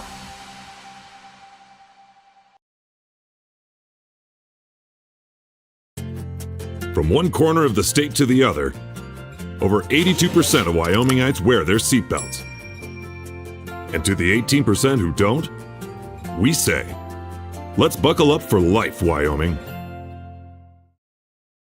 Hey there, how's your day going? Frustrating. My car's check engine light came on and they can't take it in till next week. And then Max, our Rottweiler, chewed up my glasses and I'm going to have to wait at least a week to get another pair. It seems you have to wait for everything important. I know the feeling. Some things seem to take forever to get done. Forgot to ask, how's your day? I had to take my daughter into the clinic to have her arm looked at. Let me guess. You had to wait to get an appointment. What was it, 1 week, 2 weeks? Same day. What? Same day? We go to Hot Springs Health. They offer same-day appointments at all their clinics. Riverton, Shoshone, Thermopolis, Worland, and Basin. You just call the clinic and you have an appointment in a matter of minutes. It's easy and so convenient. Wow, so Hot Springs Health actually values our time? Thanks for the advice. Now if I could only get a same-day appointment for Max. He hasn't been the same since he ate my glasses. He keeps running around and making a spectacle of himself. For more information or directions, please visit hotspringshealth.com, your hub of healthcare in the Basin. And welcome to the United States Marine Corps Halftime Show here on WYO Today. Not a whole lot of stats for you. It has been completely dominating, as you would expect. Jackson comes in, very good team, quality team, knows what they have. And here on their home field, they've gone up to a 5-0 lead at halftime. Lander Valley only having one shot on goal, that being by Burton. It was a header from about 16 yards out, or an attempt at a header from about 15, 16 yards out. Hayford has 2 saves, one coming at 20:30 left in the first half, the other with 1:50. Those stops were against Smock and Vasquez. For Jackson, it has been, I don't want to just say one player, but Oppler, as we said, is something special. He has the hat trick in the first half, scoring at 35-40, 21-45 off a free kick. And at 7:36, he also has an assist. So quite impressive. Other scores came at 39-15, 45 seconds in, as Beninga got on the other end of an Oppler, on the Oppler assist off the corner kick. Then they were able to score off of Oppler at 35-40. Then Smock was able to put in a ball at 30-17. So it was 3-0. Less than 10 minutes into it, and at that point, Lander really hasn't been able to push things forward or get things going. That said, got to give credit where credit is due. Jackson has put a fierce amount of pressure onto the the Lander Valley Tigers, and Lander Valley has not been able to wake up. So the question that we asked beforehand was, what do you do if you're the head coach of the Lander Valley Tigers? How do you keep this team mentally in it, or do you even try? Do you go deep in your bench and see what other guys have to offer? Because 5-0, I hate to say it, but I don't think anybody's in that locker room going, we can win this game. Yeah, I think you're right, Kevin. And at 5-0 at halftime, I think it's kind of a matter of damage control, not just for the scoreline, not just about conceding as few goals as possible going into the second half. That's important, but also just for momentum and morale. You don't want to go down 6-7, 8-0. First game of the season. That does make it really difficult to bounce back when you've got Mountain View on Thursday. You want to maintain some confidence, and that could just look like keeping a clean sheet in the second half, not conceding any more goals, maybe getting 1 or 2 on the board as consolation, or just having a period of effective play where you're linking some passes together, you're creating some opportunities. Any of those outcomes in the second half at this point for Lander are good. That's what they need to do. Well, we're going to go ahead and roll into the second half here. Thank you for the United States Marine Corps sponsoring halftime. Now, I will say this, it could be a blessing, depending on the result here and how the team takes it tomorrow. Mountain View on Thursday could be a blessing or a curse. A curse in the fact that if they hang their heads at all, it could get, don't let, as they say, Jackson beat you twice. Mm-hmm. Yeah. The good news is it is a chance to get back out there and erase this from your most recent mental history. But it first starts with coming out here with a little bit more fire, a little bit more execution. Lander will start with the ball, and they will kick it back, and we'll see how long well, and there's Oppler, the aforementioned guy, and he's knifing through 3 or 4 or 5 guys. Finally, after like the 6th guy, Lander able to clear it out a little bit, but taken right back by Jackson. That's right. Kevin Oppler comes back out onto the field as part of the starting lineup for the second half. That's a name we said a lot of times in the first half, and it looks like he's back to do his thing, which so far in this game means score goals and make assists. Here comes Jackson again down the right-hand side. A cross comes in, finds Oppler. It is saved beautifully there. Nice save from Lander's goalkeeper, Hayford. Really nice fingertip save on the stretch, on the dive. Kept it to 5-0, was almost 6. And here comes Jackson again, but cut out well there by Colton Laird.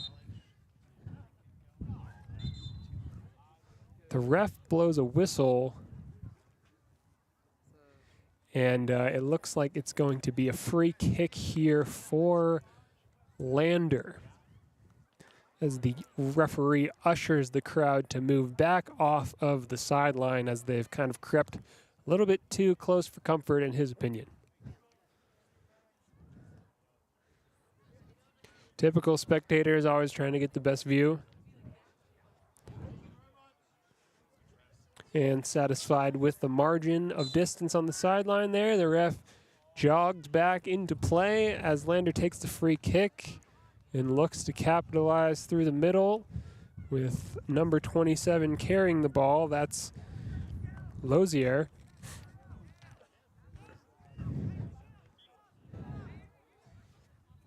Some nice work there through the middle, but Riverton have now picked the ball back up.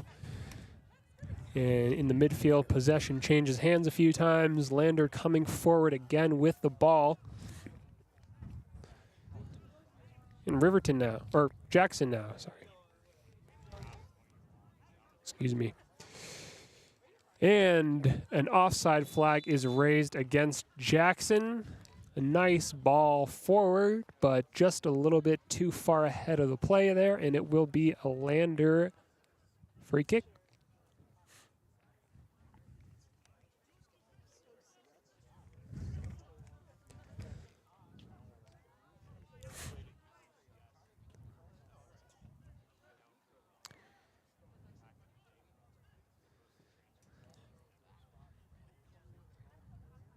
And that ball will fall to Jackson before being taken back by Lander. Possession once again changing hands several times in a row. And Oppler again picking up the ball in his own half and progressing forward. Oh, missed clearance there and a chance for Jackson, but the offside flag is up once again.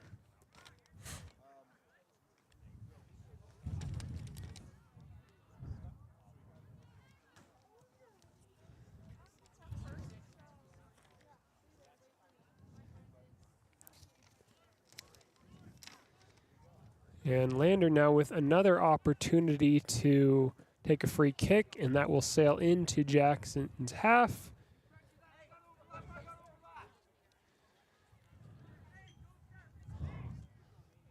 Some nice link-up play there from Jackson on the edge of the box, and the shot comes in, saved well. Another follow-up shot, and a goal from Oppler. That is his 4th goal of the match. A nice alert striker's goal. The initial shot came in and was saved well, but Oppler, of course, was there, ready and alert to put the finishing touches on Jackson's 6th goal of the match. It is now 6-0, and we have 35 minutes to go here in the second half.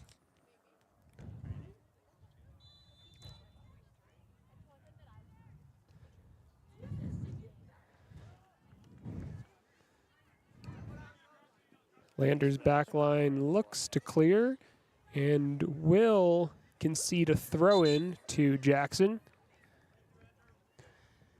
Never mind, this will be a Lander throw-in. Forgive me.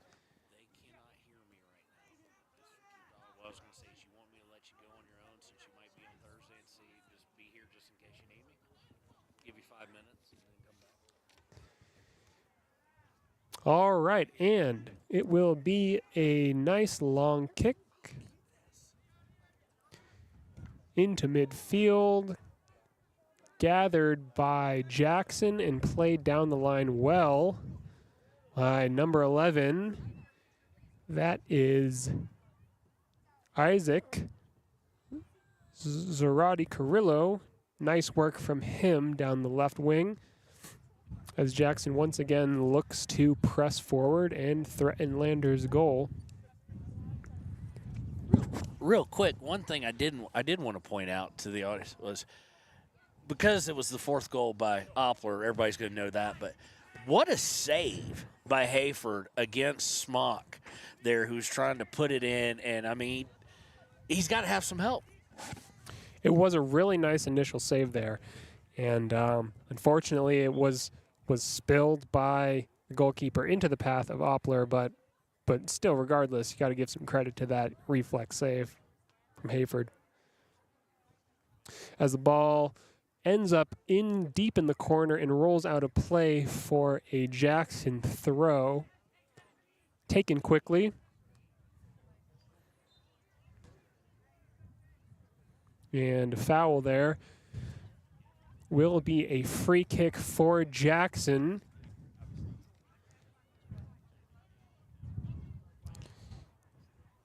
Ball comes in.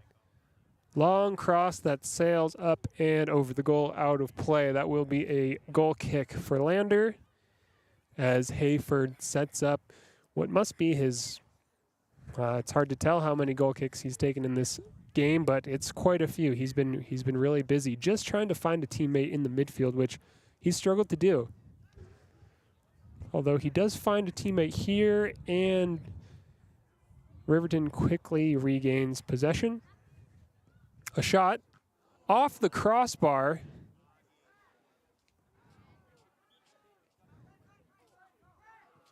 And finally cleared away by Lander, only as far as Jackson's back line, and they come again here. Using their back line well for support. Into the far right corner, looking to make a cross. And the cross does come in, and a shot as well over the crossbar that time. Just revisiting that last shot from a minute ago, a really dangerous left-footed shot from, I believe, number 10, Holscher from Jackson. Really well taken. A lot of power behind that. Ended up ricocheting powerfully off the crossbar, luckily for Lander. And Oppler collects the ball, plays it wide into the left-hand channel. Cross comes in, a dangerous cross, and cleared away as far as number 11, Zarate Carrillo for Jackson. Lander has a moment to breathe and clear the ball.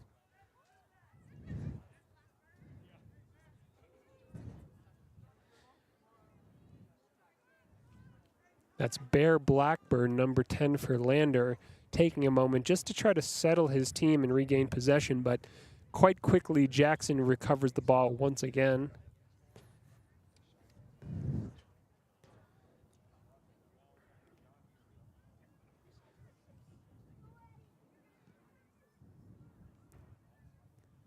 As the ball rolls out of play over the byline, that will be a Jackson corner kick coming in from their right-hand side.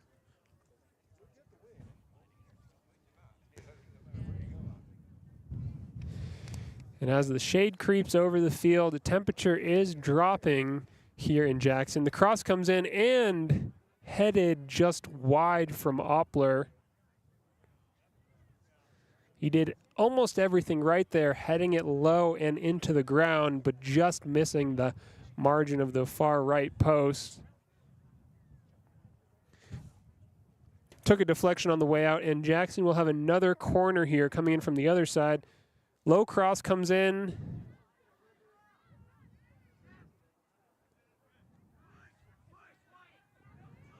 And here's Bear Blackburn momentarily shuffling the ball out of play. That will be a Jackson throw.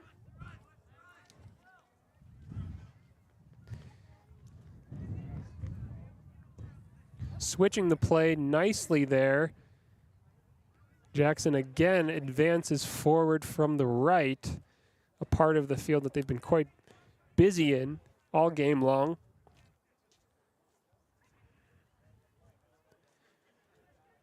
Lander struggling to lock in their defensive shape here, but eventually clearing the ball away and giving away yet another Jackson throw-in as the ball settles on top of the snowbank, but is retrieved by a fan.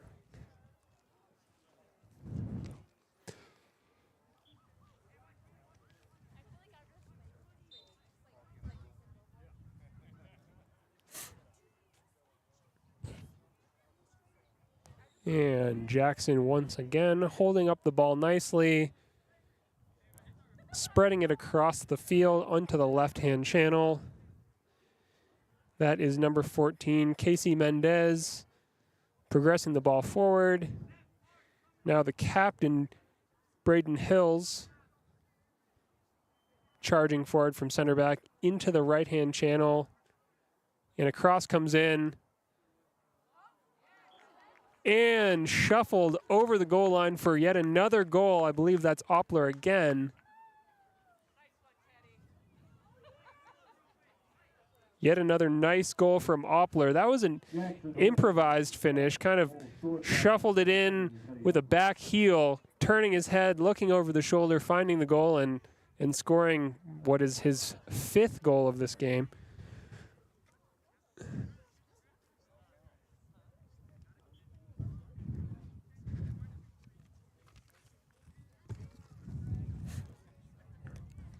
So with 28 minutes to go in the second half, Lander down 7-0 here in Jackson.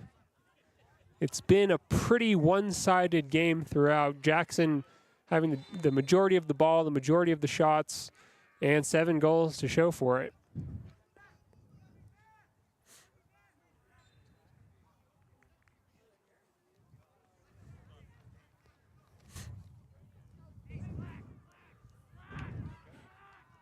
Lander sets up for a free kick that travels partway up the field.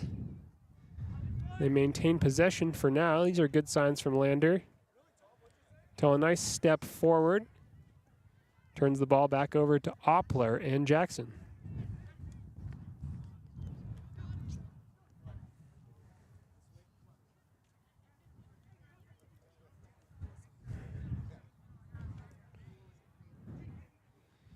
And a through ball forward intended for one of Jackson's strikers does not find the feet and ends up in the hands of Landers Hayford in goal, who then sends a nice high long ball all the way back to Jackson's back line, who settles nicely and looks again to set up for a move forward.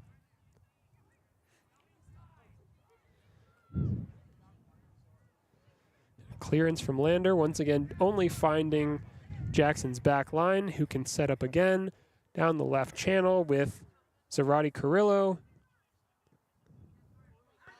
Low cross comes in, cleared away from Lander.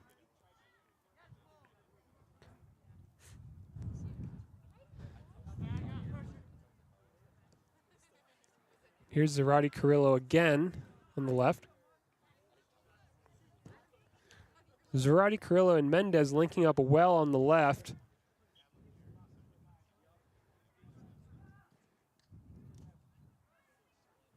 And another cross there, blocked by Lander's defender and played out of bounds for another corner kick for Jackson. This could be dangerous.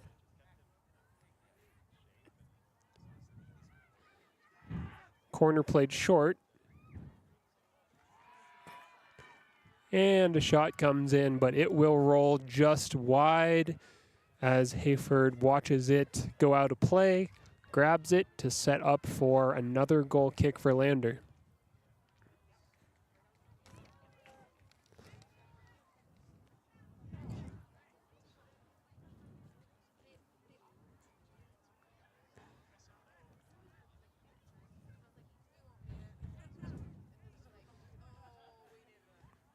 Possession turned back over to Jackson with yet another shot on goal. Not too much power behind that shot as Hayford's able to cradle it in his arms and send a long ball forward, but only as far as the head of Jackson's center back, number 8, Braden Hills. He's the captain.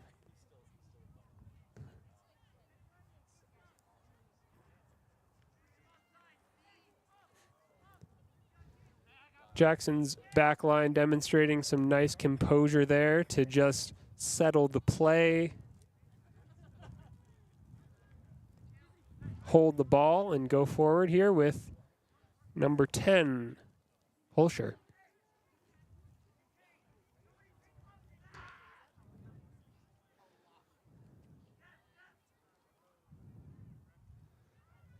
Holscher once again with the ball, holds up play nicely, looks to find Oppler, and he does. And Oppler just sending that shot over the crossbar. Didn't hit it exactly how he would like to with his left foot there.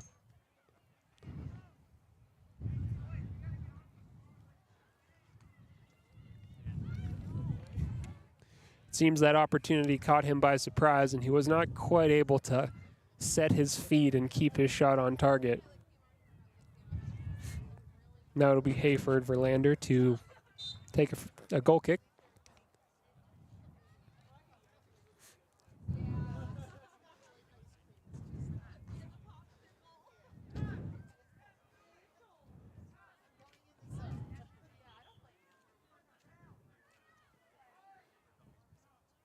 And another corner kick here for Jackson. This one coming in from the left side. Number 17, Jensen Smock to take it. Cross comes in. Just a little high for the oncoming head of his teammate there. But we've seen some strong showings on free kicks and set pieces from Jackson. They look dangerous every time they're able to set up for a set piece. from corners or free kicks or otherwise.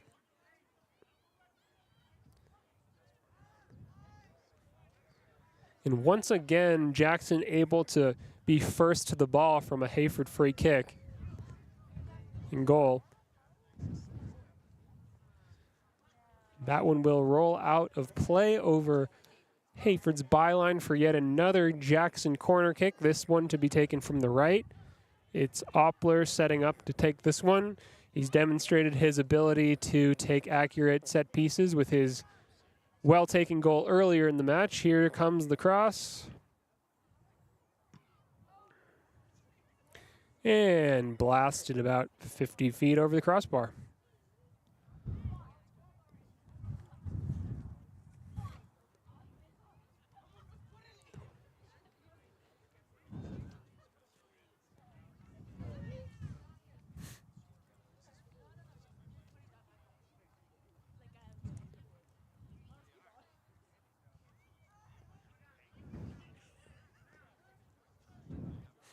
Hayford taking his time with this goal kick, seeking to find an open teammate.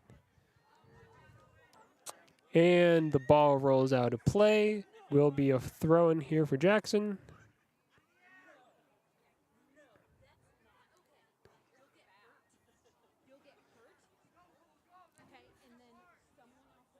Once again, as Lander try to play the ball up the field, Jackson's back line is able to just settle, take their time, without too much pressure on them, and just roll the ball to a teammate to keep their momentum rolling in this game, which has been nonstop.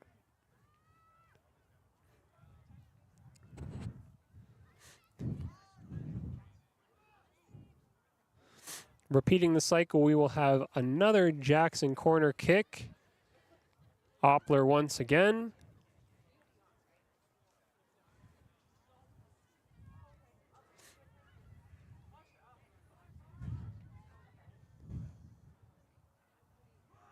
And that ball rolls all the way across the front of goal and out of play for a Lander throw-in.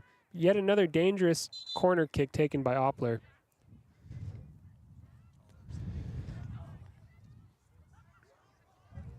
Now here midway through the second half, we've got a Lander Valley substitution. That is number 32 checking in, Zane Espinoza.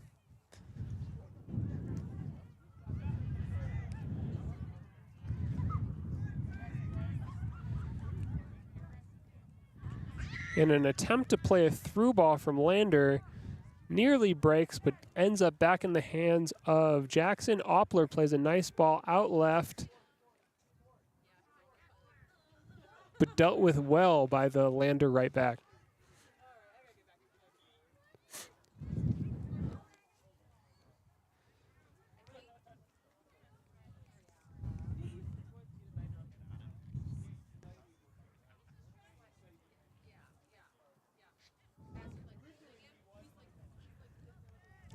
As Hayford sets up for another goal kick, Lander will be hoping just to kind of play some damage control here and avoid conceding any more.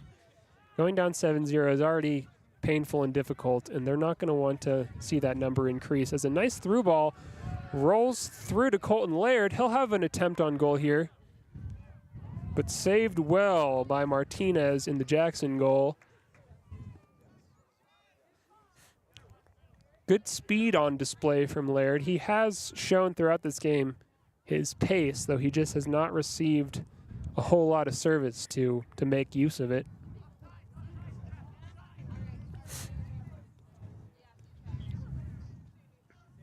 And the ball defended out of play. That will be a Jackson throw about 20 yards from the corner flag.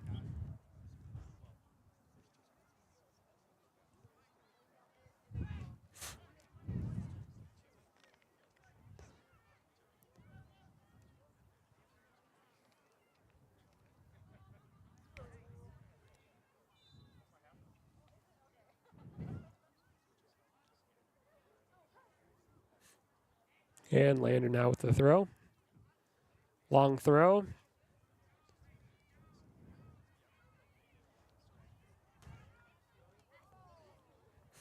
Good defensive work there.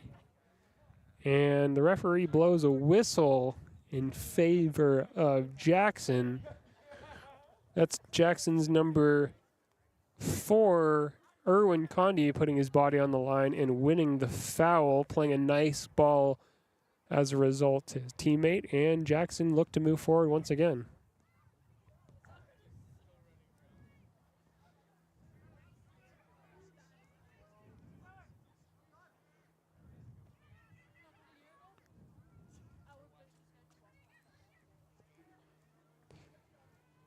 Jackson continuing to dominate possession, and Lander struggling to clear the ball out of their own half and link more than 2 or 3 passes together. They've struggled with that throughout the game.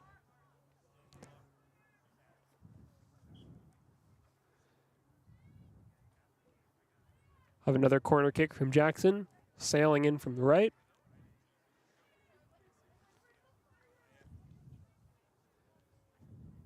And the cross comes in, once again finding the head of a Jackson teammate, but over the crossbar and out of play.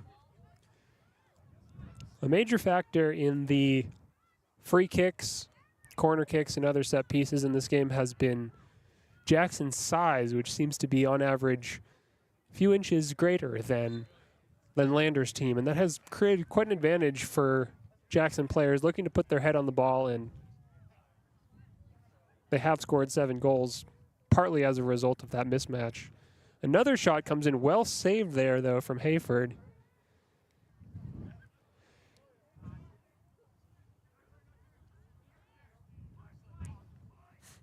Hayford, with another good save, despite conceding 7 goals, has demonstrated his ability to stop shots when needed.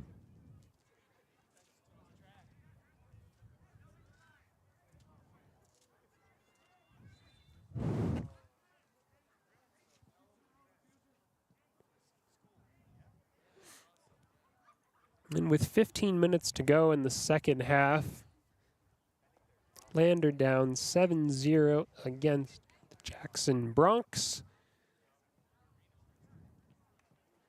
As a substitution for Lander, halts the throw-in.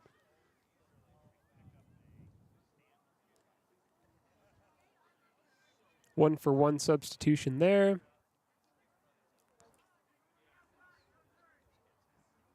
Jackson now switch it up and play down the right-hand channel. Nice cross in.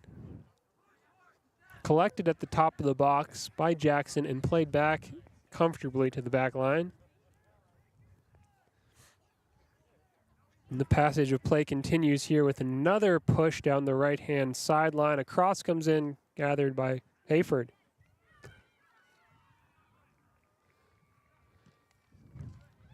Hayford with a long ball over the top.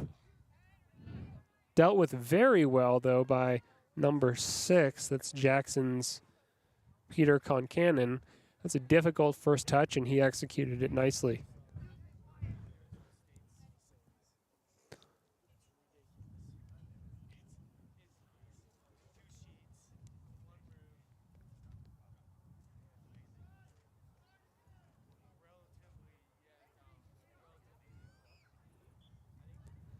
Lander does well to find a series of passes through the midfield. Number 1, Colton Laird making a run, but will not be able to get to the ball as Jackson's backline once again does well to gather and clear. And the ball has gone just out of play there for a Lander throw-in on the far side.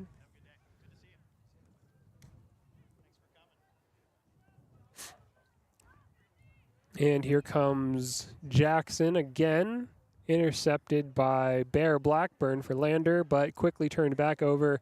And a ball played forward.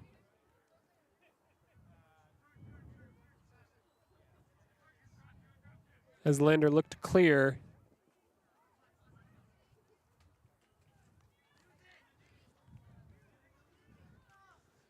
And a throw in deep in their own half for Lander.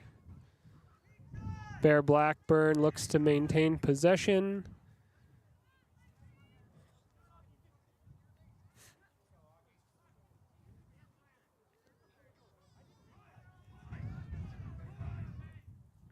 And Lander charging forward here down their left-hand channel. But a nice sliding challenge comes in from number 6 for Jackson. That is Peter Concannon.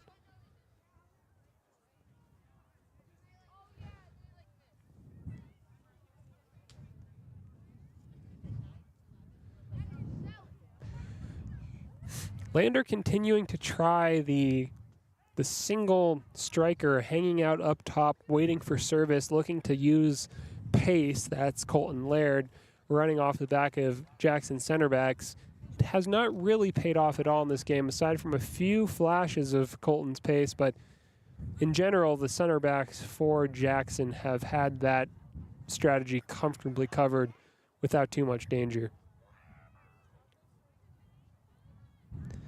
And here comes Bear Blackburn again.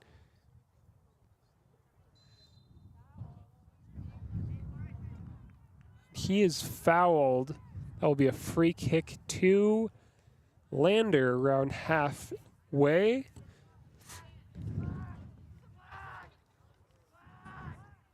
Lander pushes numbers forward into the box, looking to make something happen here late in the game. Jackson deals with it without issue. That ball cut out well by Lander, and Jackson ball.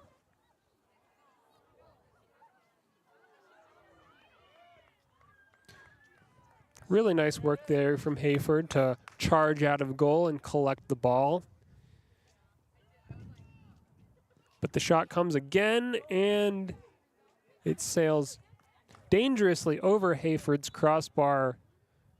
Couldn't quite tell if he got a fingertip to that, but it looked like no, which means it will be another goal kick for Hayford and Lander.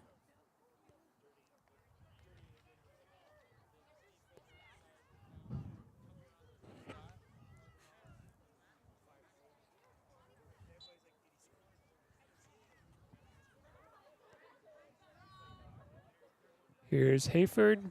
Free goal kick sails to the halfway line.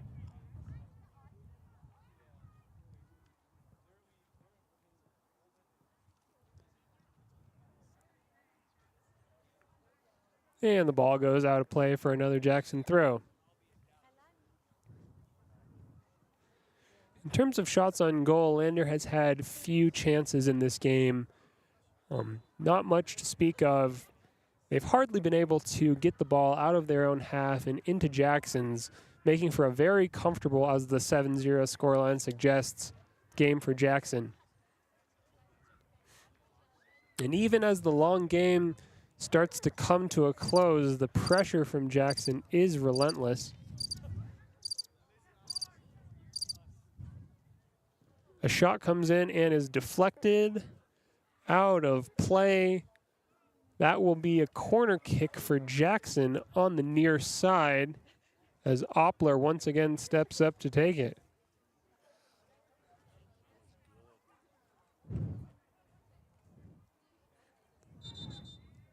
And the ref asks Oppler to wait on that. Now he's given the signal to take the corner when ready, and the cross comes in. Cleared off the line. And it's Oppler again on the left-hand channel. Another cross comes in. Ooh, a dangerous ball, but no one there to meet it for Jackson. And another cross and a goal. That is number 8, Braden Hills, with a nice headed goal, making the score Jackson goal by number 8, Braden Hills. 9-0.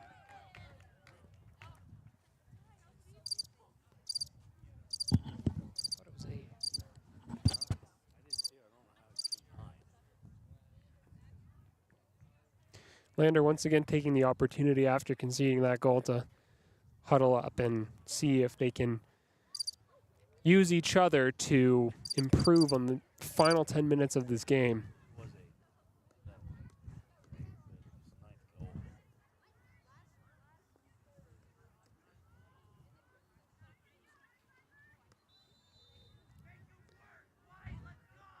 Nice goal there, though, from Braden Hills. He's worked hard this game. He's done a lot of good work, both offensively and defensively, and now he has a goal as a reward to show for it.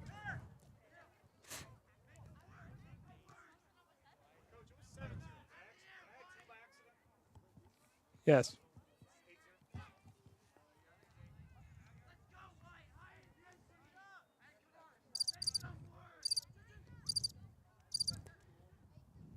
And Oppler plays the ball wide.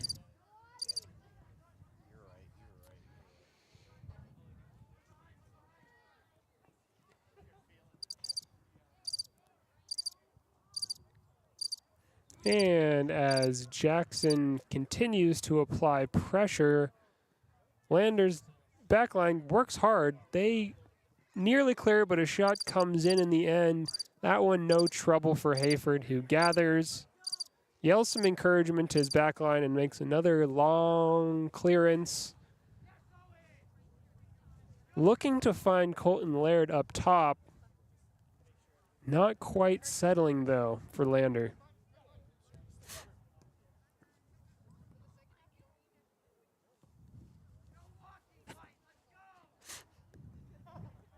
Hayford in goal, quick to encourage his teammates despite the 8-0 difficult scoreline.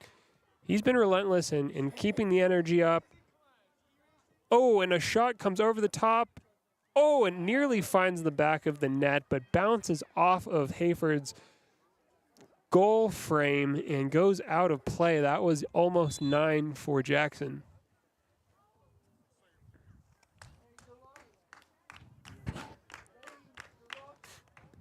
We have 6 minutes left to play here in Jackson as the sun starting to set low in the sky. Temperatures dropping, the jackets and blankets are coming out on the sidelines.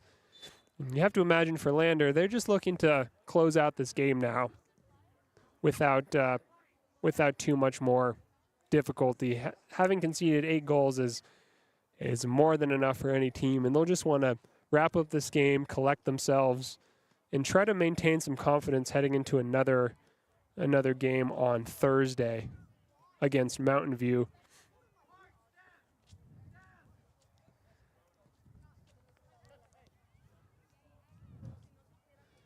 And Jackson plays the ball all the way back to their goalkeeper, who will switch the field and maintain possession with composure, playing out of the back, as Jackson has done so well throughout this whole game.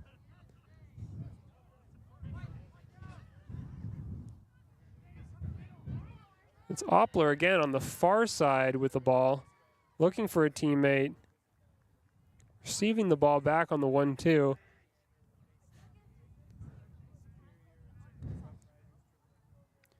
And it's number 6 for Jackson. That's Peter Concannon. He's been a real steady presence in the back in the second half. And now it will be Jackson going forward again, as Lander's back line looks to set up in shape, and Jackson will just play the ball over the byline, and yet another goal kick here for Hayford with 4 minutes and 30 seconds to go.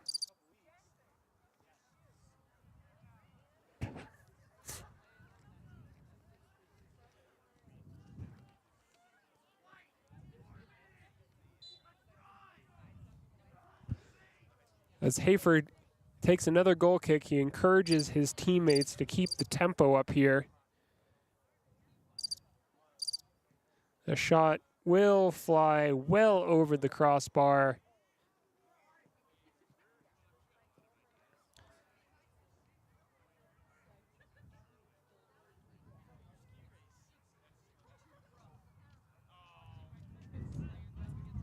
Another substitution now for Jackson as number 14 comes in. That's Casey Mendez. Leaving the field is Jari Vasquez, 14 for 15. And another substitution for Jackson, Braden Hills, who scored a nice goal not long ago, leaves the field. And we've got Jackson looking to play a through ball over the 18 line. Lander's back line struggling once again to clear conclusively. And we have a shot gathered by Hayford. Once again, Hayford demonstrates his ability to get down quickly and gather those shots that come in at a moment's notice.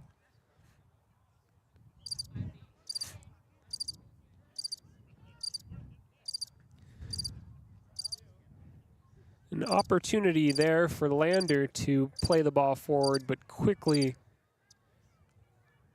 recollected by Jackson, and the ball will now bounce back and forth, header to header, no conclusive possession here. Both teams battling to settle the ball. And once again, it will be Jackson to come up with it.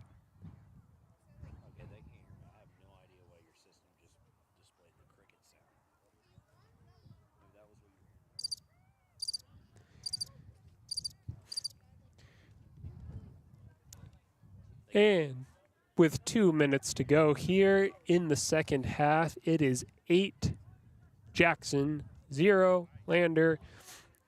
Lander just looking to see out this game without conceding. I think that's their goal now. Cross-field ball played to Jackson's number 10, Zarate Carrillo. The cross comes in. Dangerous ball here. And Oppler again. That's 9.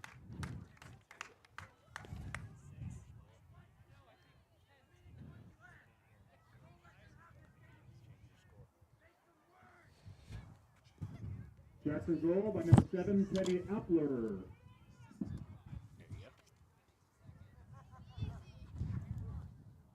Nine 0 to Jackson. That's Oppler, who has been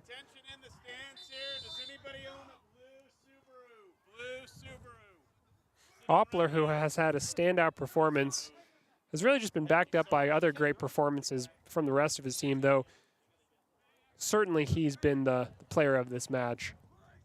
With goals and assists and well-taken corner kicks to his name, he's had an outstanding showing today.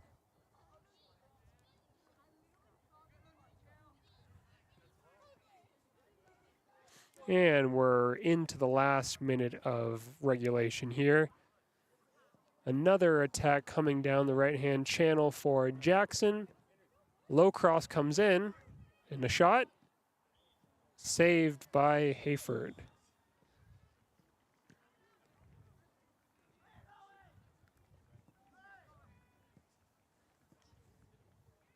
And there's 30 seconds left, likely time for one more passage of play from either team.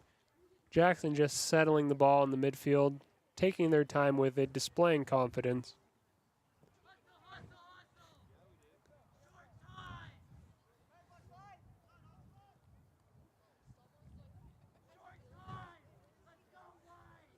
And once again, number 6 for Jackson, Concannon, offering a reliable outlet at center back. And that will do it.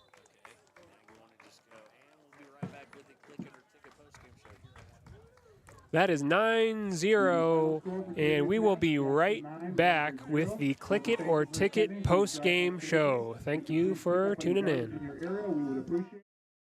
We believe that everyone deserves a second chance, including us. Hi, I'm Brian Robacher, CEO of Atlantic City Federal Credit Union. And if we said no to you in the past, I'm asking you for a second chance too.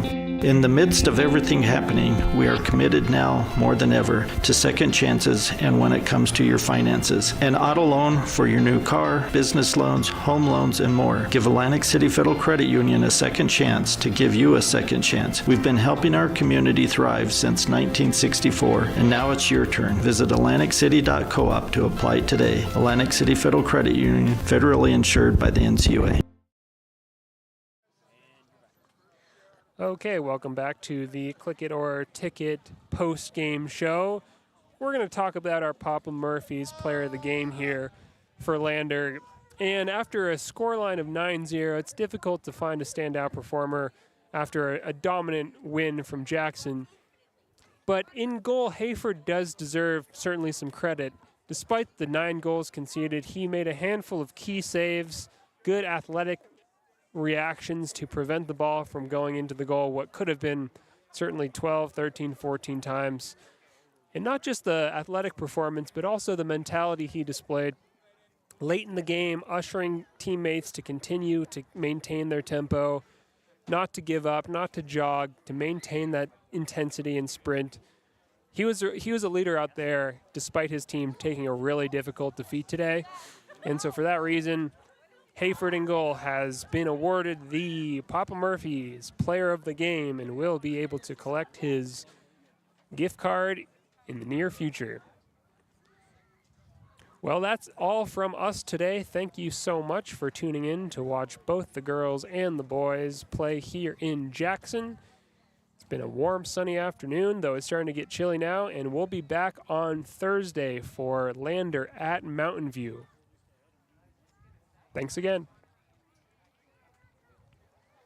Of